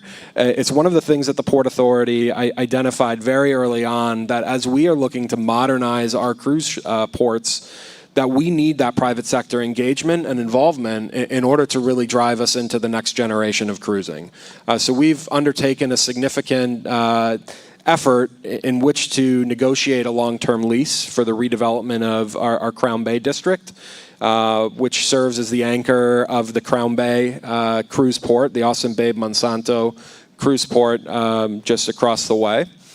And again, while on paper, the Virgin Islands Port Authority and the West Indian Company are competitors, we also go back to the cruise market and operate as one port, and how we communicate everything that's coming, whether it's infrastructure, whether it's rates and charges, all of that is communicated as one port. And so even with a quasi-public entity, another quasi-public entity, that we are able to still truly operate as individual companies, but as one port to the rest of the industry. And as you look at bringing in private sector investment and private development, that is a critical facet to ensure that a rising tide lifts all boats. So you struck a chord when you gave your response. I remember a few years ago, prior to my stint here with the Department of Tourism, the marketing campaign locally with the commercials was, tourism is all a we. So that's essentially the truth. Tourism includes private, public, local community, education, every single one of us, because each of us have an opportunity to make an exceptional visitor experience or to ruin one. So hence the importance, as you mentioned, of training and reinvesting in our communities to ensure that we all understand and embrace the assignment to ensure an exceptional visitor experience from the time visitors arrive to when they depart. So to you, Mommy, and we're gonna have to, I can see that we're losing our audience, and I can see that we are right in between our little cocktail reception hour. So we're gonna be brief, and then we're gonna nicely wrap up. Mommy, how has traveling abroad improved your tourism perspective, as well as your perspective as an African? And how are you using that to inspire people to come to Ghana or return home for that experience? Thank you.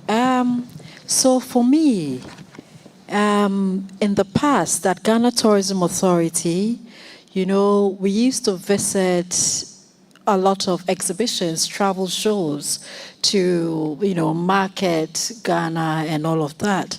But ever since I became the CEO of Ghana Tourism Authority, I changed it slightly. I now use culture to market Ghana. So we go places, talk about our culture, actually take, you know, some of our people there.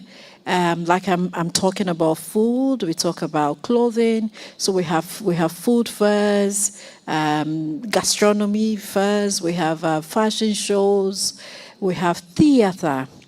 And one of the biggest theater that I am introducing to the United States is the Mansa Musa story. I'm sure some of you must have read the Mansa Musa story. It's a great story of Africa.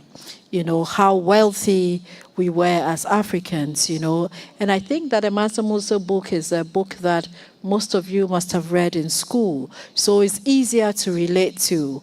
And we're bringing this theater. Honestly, it's a Broadway show. It's huge. And that is what we're taking to the World Cup, for instance, you know. And we plan to bring it here to US Virgin Islands as well. Just so that we are not just sitting with a mic telling our story, but we are performing it on stage. We're telling people who we are, how we express ourselves, you know. So even though it's a Mansa Musa story, that whole performance is based on music, culture, narration, and all of that. And it makes it unique and beautiful, and it tells you about who an African is or who a Ghanaian is, because we sing to express ourselves. It doesn't matter what the occasion is, whether it's a good occasion or a bad occasion, we sing to express it. So our theater has a lot of singing, expressing every moment, every feeling of it. We also have drumming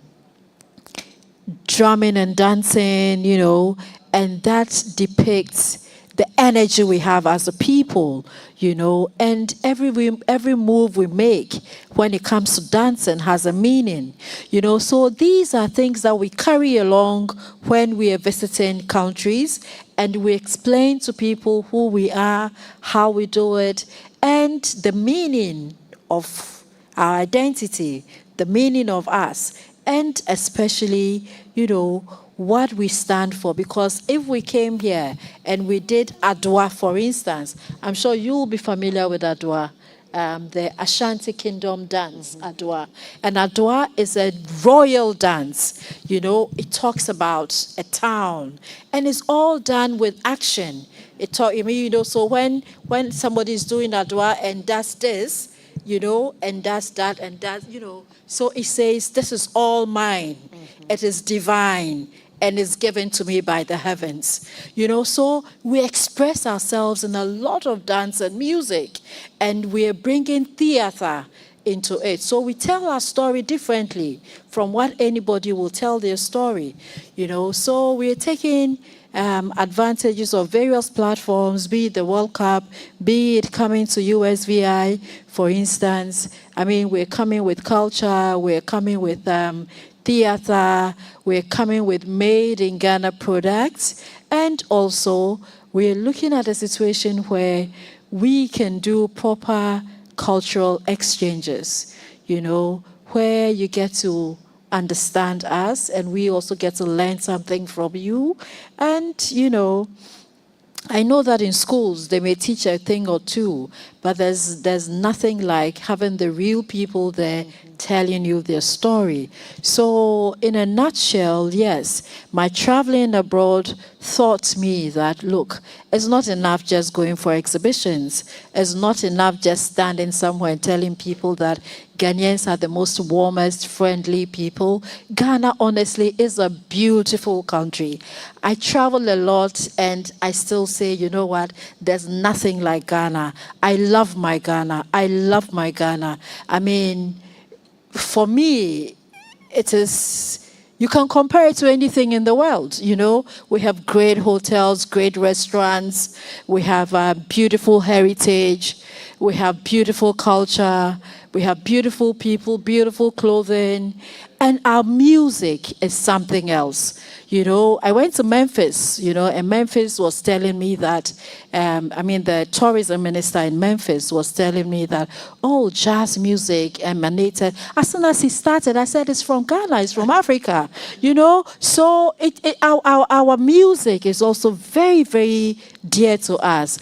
And we are able to communicate all of this on a platform. So our music, our food, our clothing, and of course, the Space Ghana is a beautiful one, and we are proud to always market it. Thank you. So I can attest to the beauty and the splendor that Ghana has to offer because I experience it. But I would like to ask you this question prior to your departure so I can see how this experience being here tomorrow, you'll be on St. Croix, has further enlightened your enthusiasm to return to Ghana and strengthen the linkages and the ties that exist between USVI and Ghana. I'm excited for that. So I'm going to pivot back to you CEO Bosholti, and then I'm going to ask one final question that all of the panelists can respond to. I'm getting the signal to wrap it up. So, as a two-time WICO president and captain of the cruise industry, what do you think should be practiced in Accra, Ghana, as they attempt to develop a cruise destination? What are some of the key fundamentals for them to embark on that journey to develop cruise as a part of tourism? Yeah, thank you for the question. I think the first thing would be who you believe would be the customers for the cruises, whether it be the people of Ghana or the diaspora or the Europeans that travel over or the Americans. Because I think a good example is the cruise business that happens in the Caribbean and the United States is very different than the cruise business that happens for China. So in the Asian market, the Chinese are the ones that travel on the ships in that space. So very little people outside of the Chinese market. So the food, the language spoken, the employees are all of the place. And in the Caribbean and in this part of the world, the cruise industry caters primarily to Americans and then to others around the space. So there are people from all over the world that cater to the guests, and it's set up around labor costs and other functions. But that would be the first thing. And then the second thing would be, from a cultural standpoint, do you believe the people of Ghana want to be in the cruise business? Because that's the second piece. So, people in the space know whether or not you're in the business because you think you have to be in the business, or you're in the business because you want to be in the business. And I think for us in the USVI, we're in the business because we want to be in the cruise business. And I've been to other destinations that do it because they believe that it's a means to keep some of their people employed. And I think it's reflective when you go to the place as to what you get. So those would be the two pieces I would give as excellent. And a key component to the Ghana delegation's travel in Accra was that tour of Tema. And I was just absolutely blown away to see the level of commerce and the actual footprint that they have already prepared to expand into the cruising to increase the portfolio. So there is an existing footprint, and I think, as you said, needs and feasibility study to really ascertain if this is the direction that your people would like to pursue. I think that is very, very important and critical to the development of the cruise business. So I'm going to start with you, Commissioner Madarangas King, and each of the panelists, you're going to have an opportunity to answer this question. For you, Mame, it will be specific to Ghana, but for the Virgin Islanders who are here, this is specific to you. As a Department of Tourism, we spend a lot of time marketing in the Northeast of the United States.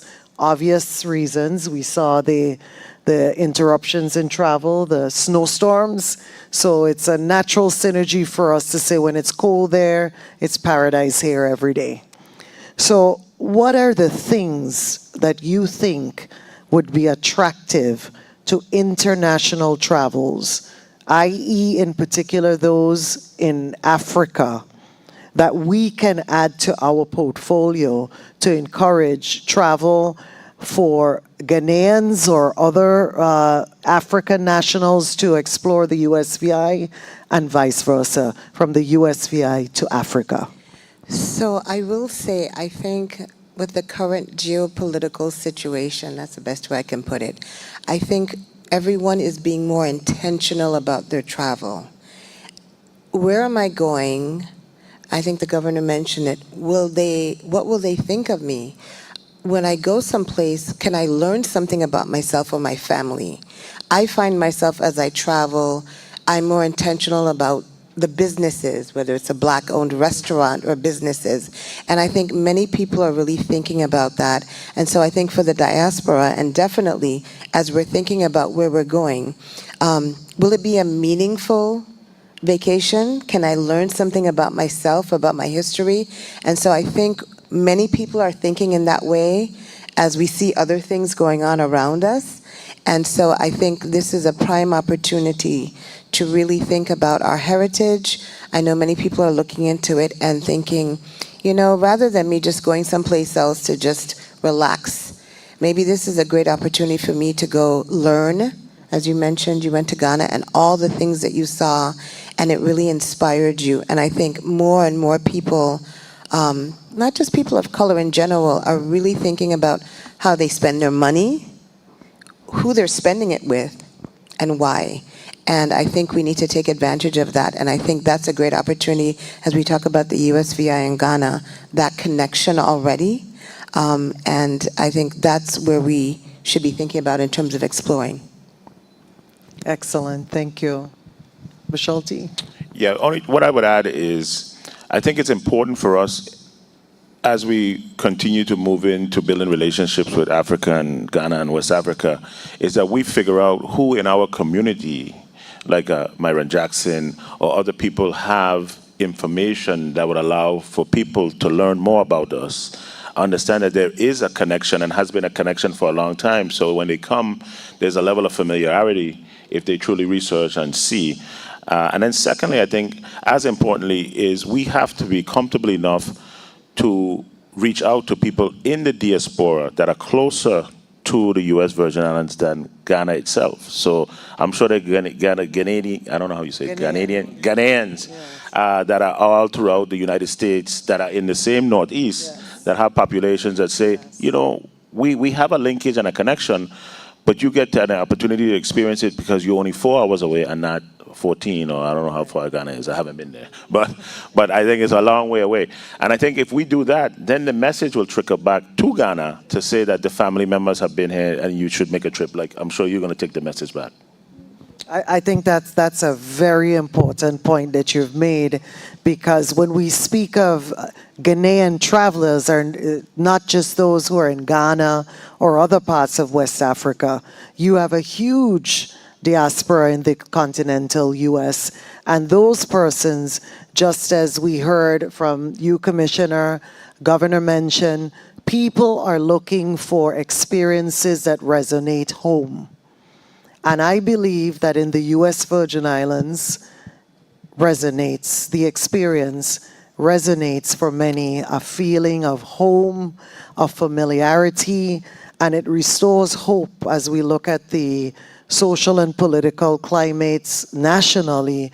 It restores hope that we have a beautiful utopia that exists in paradise where they can call and consider home. So our port representative, take it away. So from the Port Authority's perspective, I think one of the things that we have on offer is connectivity. You know, we, through our airline partners, the Department of Tourism as well, have been developing additional route offerings throughout the Caribbean and really serving as a focal point and connectivity to the rest of the islands down island.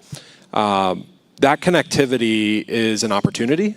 It's served that the U.S. Virgin Islands can serve as a starting point or a finishing point in a longer trip that somebody takes. We don't need to be the end-all, be-all and the only destination that somebody is coming to see when they take that journey. And you see this all around the world as gateways really become that starting point and that finishing point for somebody to travel between. And with the infrastructure that we have on offer, again, echoing some earlier presentations, the 10,004, and I never forget those 4 feet, the 10,004-foot runway that we have at the Henry Rolson Airport in St. Croix, we have that opportunity to serve as that connection to the rest of the Caribbean from elsewhere around the world. Excellent. And I think of, in tourism, we talk about multi-destination travel. So a lot of the relationships we have with, for instance, Cape Air and now Contour Airlines, that we have opportunities for travelers to fly here to St. Thomas or St. Croix, hop over to Anguilla or Nevis, or go as far down to as Dominica and other regions. So you have the opportunity, like you said, we're not the final destination, but we can serve as the destination that creates a segue for persons to experience the rest of the Caribbean. So that's an excellent point. So Mr. Jackson, allow you to answer that, and I'll bring it back, end it with Mame. Okay, very well. I do think that we can benefit by just telling our story and doing it well. The Virgin Islands has always been an international place of a society connected to the world. That's why we sit in this middle of the Caribbean Atlantic Ocean. We sit in the middle of the Greater and the Lesser Antilles. That's why the United States purchased these islands, because of its proximity to the Panama Canal and for other military purposes. And that is why when anyone comes to our port, the first thing, our ports, they tell you, this is a beautiful place. This is a vortex of just exceptional grace and beauty. And it is incumbent on us that in our planning tools that we make sure that what we seek, what we love and seek to preserve is preserved, and that there is balance. So telling our story is one. Making sure that our cultural space is the best that we can do in terms of the resources that we have. Making sure that our cultural heritage is the best that we have to offer, and that is also customer service and training. Virgin Islanders and others who come here, how to handle or how to be a diplomat, a cultural ambassador of sorts, not only for the visitor, but for ourselves.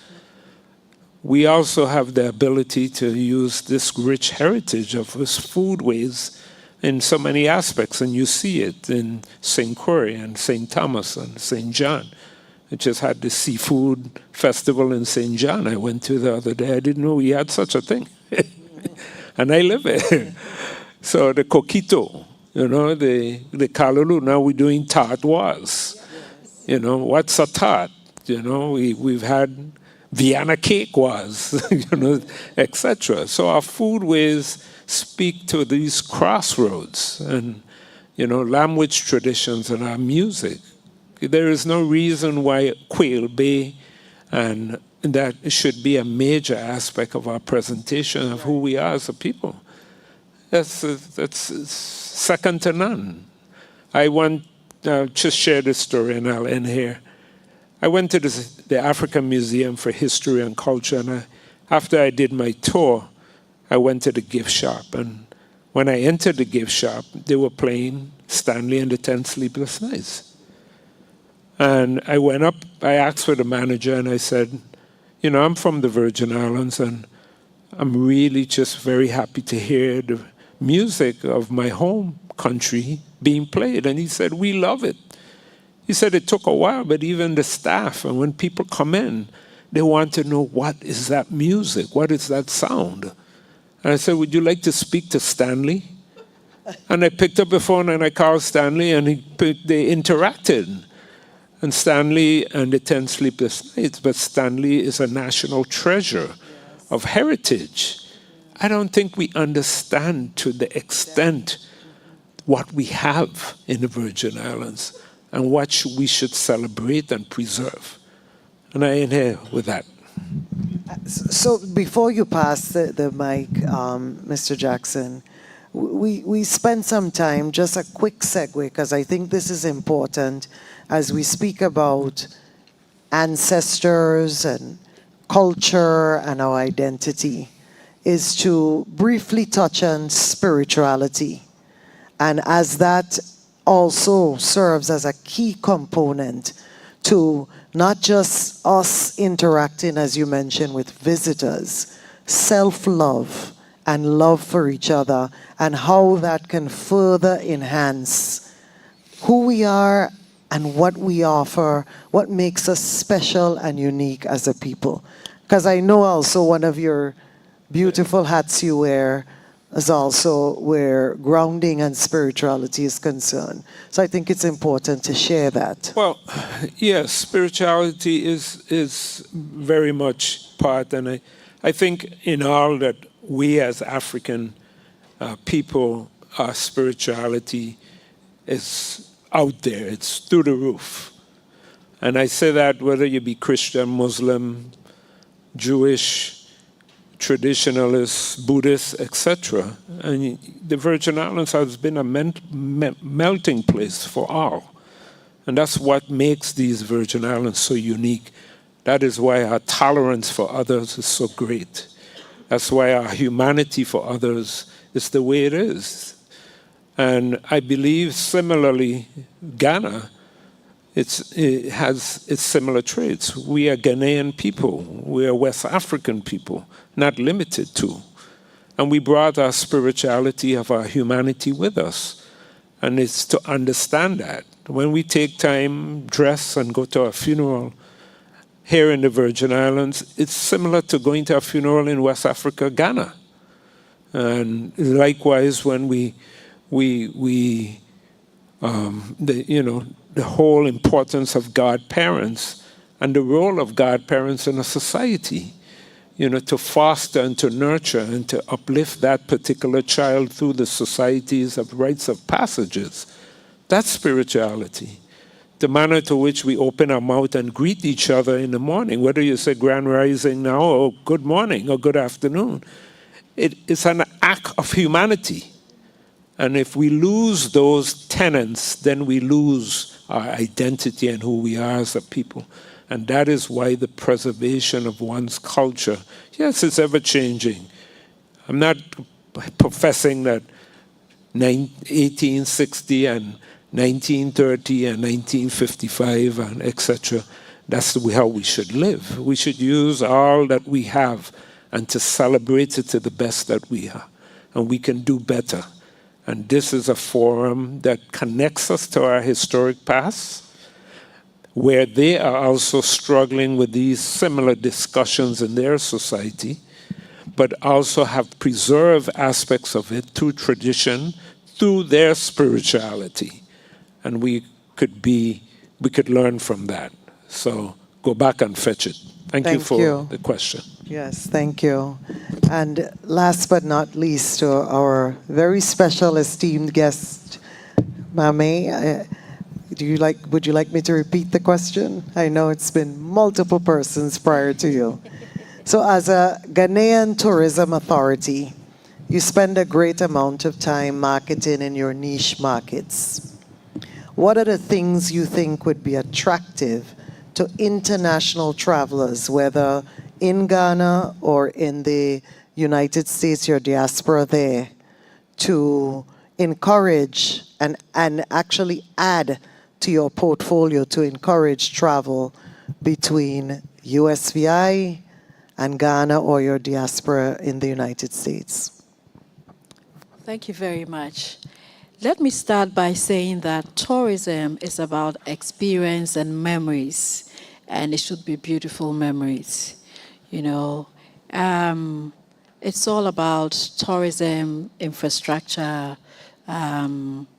tourism infrastructure. And in Ghana, for instance, our major visitors to Ghana are from Europe.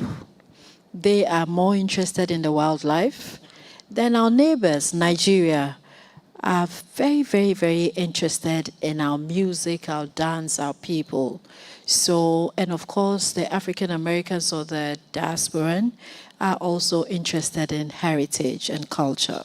So it's quite diverse, everybody and what they come in for. And lately, people are even coming in for our special traditional marriage, how our marriage is done. So now we are even promoting marriage as a tourism scene because of how it is done. I mean, we have colorful kente and everybody dressed the same, and it's just beautiful to see. So even that has become a tourism activity, So yes, we have a number of products. I mean, apart from our food, apart from our culture, which is food, music, clothing, and all of that, we also have the heritage sites. And I think that for the diasporan, we have this one that we call the last bath. Okay, and the last bath is so significant to every diasporan because that was the last bath our great ancestors had before they were deported, abroad, So that is, and that comes with religion, like you mentioned. It is so religious. When you get into that river, you would hear sounds. It is. You can speak to an ancestor in that river. You can, depending on how religious you are, you can connect to that. So we have beautiful products. But let me come to, I haven't spoken about the cruise yet. So let me just end with that. Apart from all the beautiful tourism attractions that we have, the cruise is also a very important one for us. We used to have the Black Star Line, which is no more there, but we have the Princess Cruise. We have a number of cruises coming to Ghana for pure tourism purposes, and certainly we have good products that they come in to experience. That is heritage, culture, and it depends on who is coming, like I said, we have all these beautiful things. So I'm going to encourage you, for instance, that when it comes to cruise, it is something that Ghana and the Virgin Islands can really market because it's something that is really catching up in Ghana and people are ready. People actually travel. I mean, they do cruises from Ghana to other places. So that is something that Virgin Islands and Ghana can cooperate on. Another thing that I would like to mention is that in a year, we have about almost 2 million tourists coming to Ghana, and we have a revenue of about almost 5 billion, and we keep growing. But we have developed a special product, and this product is for the middle-aged people and the youth. And these are various concerts that we do around Christmas. Same as you say, Virgin Island is the paradise for you to come and experience when it's cold. We also say, come to Ghana, come and experience a festival, a music festival. And that is huge in Ghana. It started by, we call it Dirty December. And now we have refashioned it and we call it December in Ghana. Because a few people were saying, why Dirty December? But believe me, for the youth, it caught on. Yes. It caught on. It was a space for them to come and enjoy.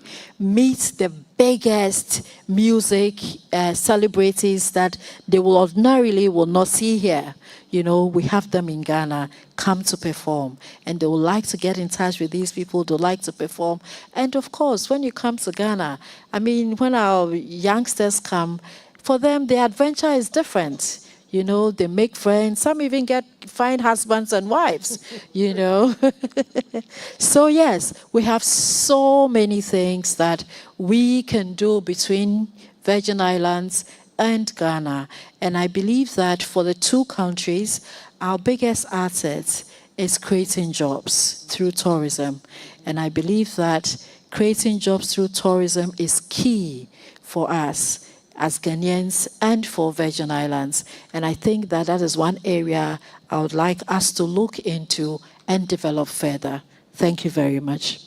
Excellent. And thank you to all of our exceptional esteemed panelists. I think as we summarize this afternoon's panel, one of the key things that we can take away is the importance of collaboration through partnerships and being rooted in and grounded in culture.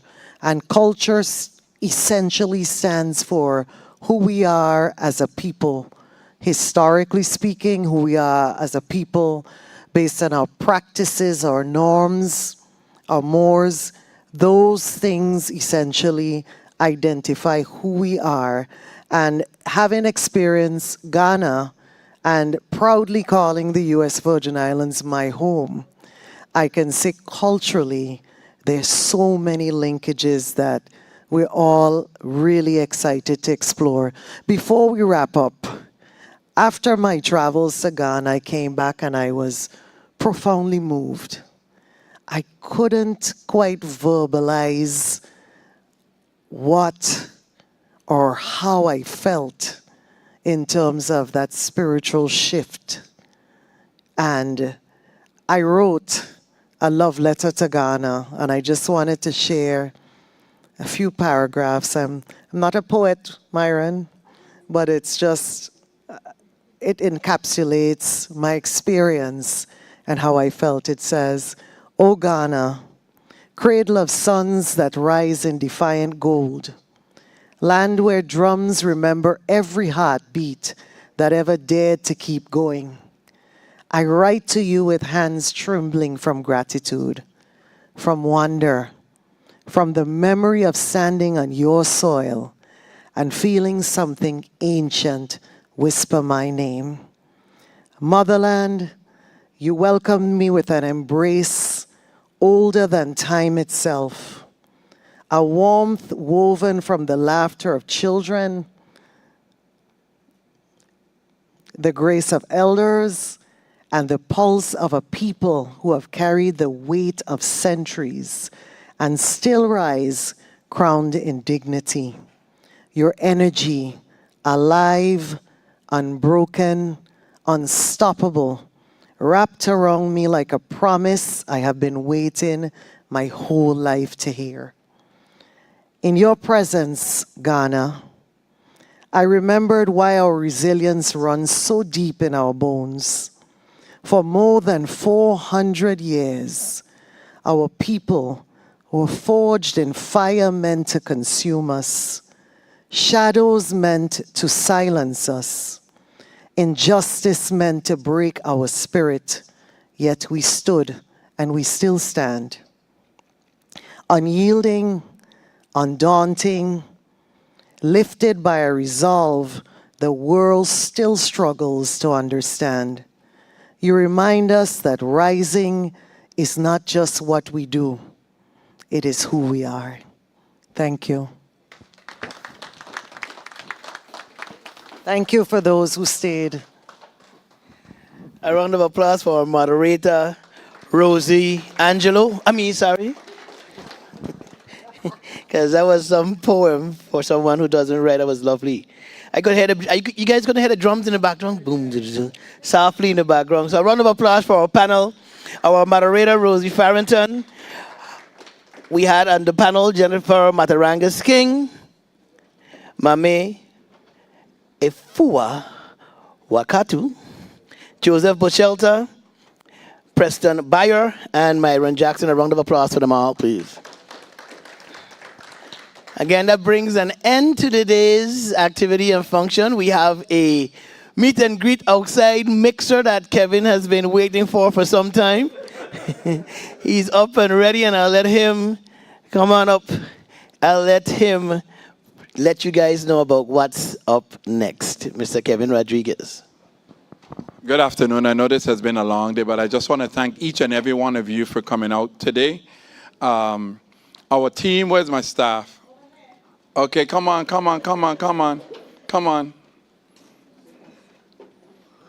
This was a collaborative effort. No man is an island unto himself.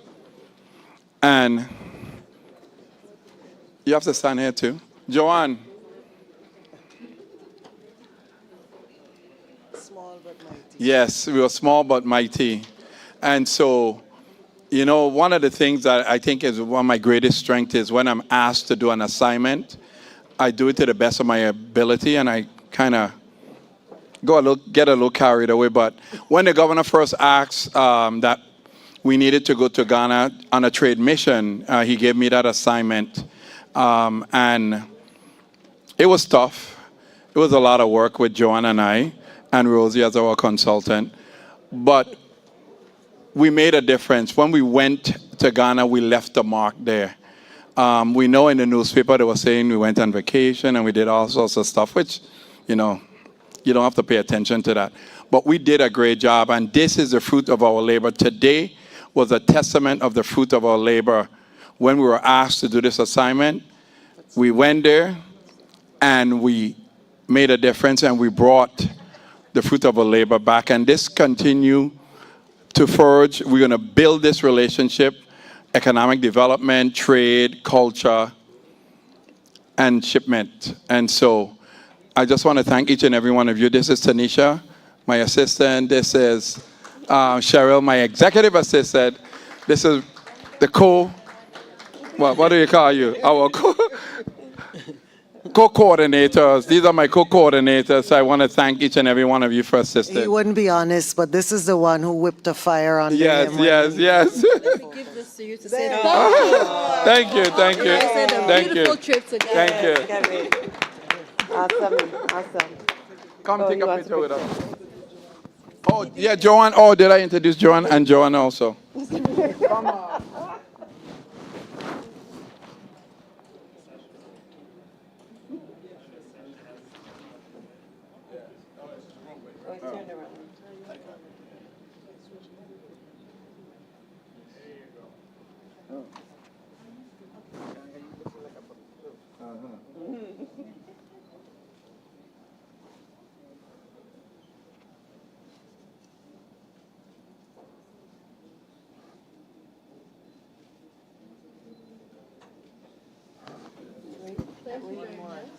One more.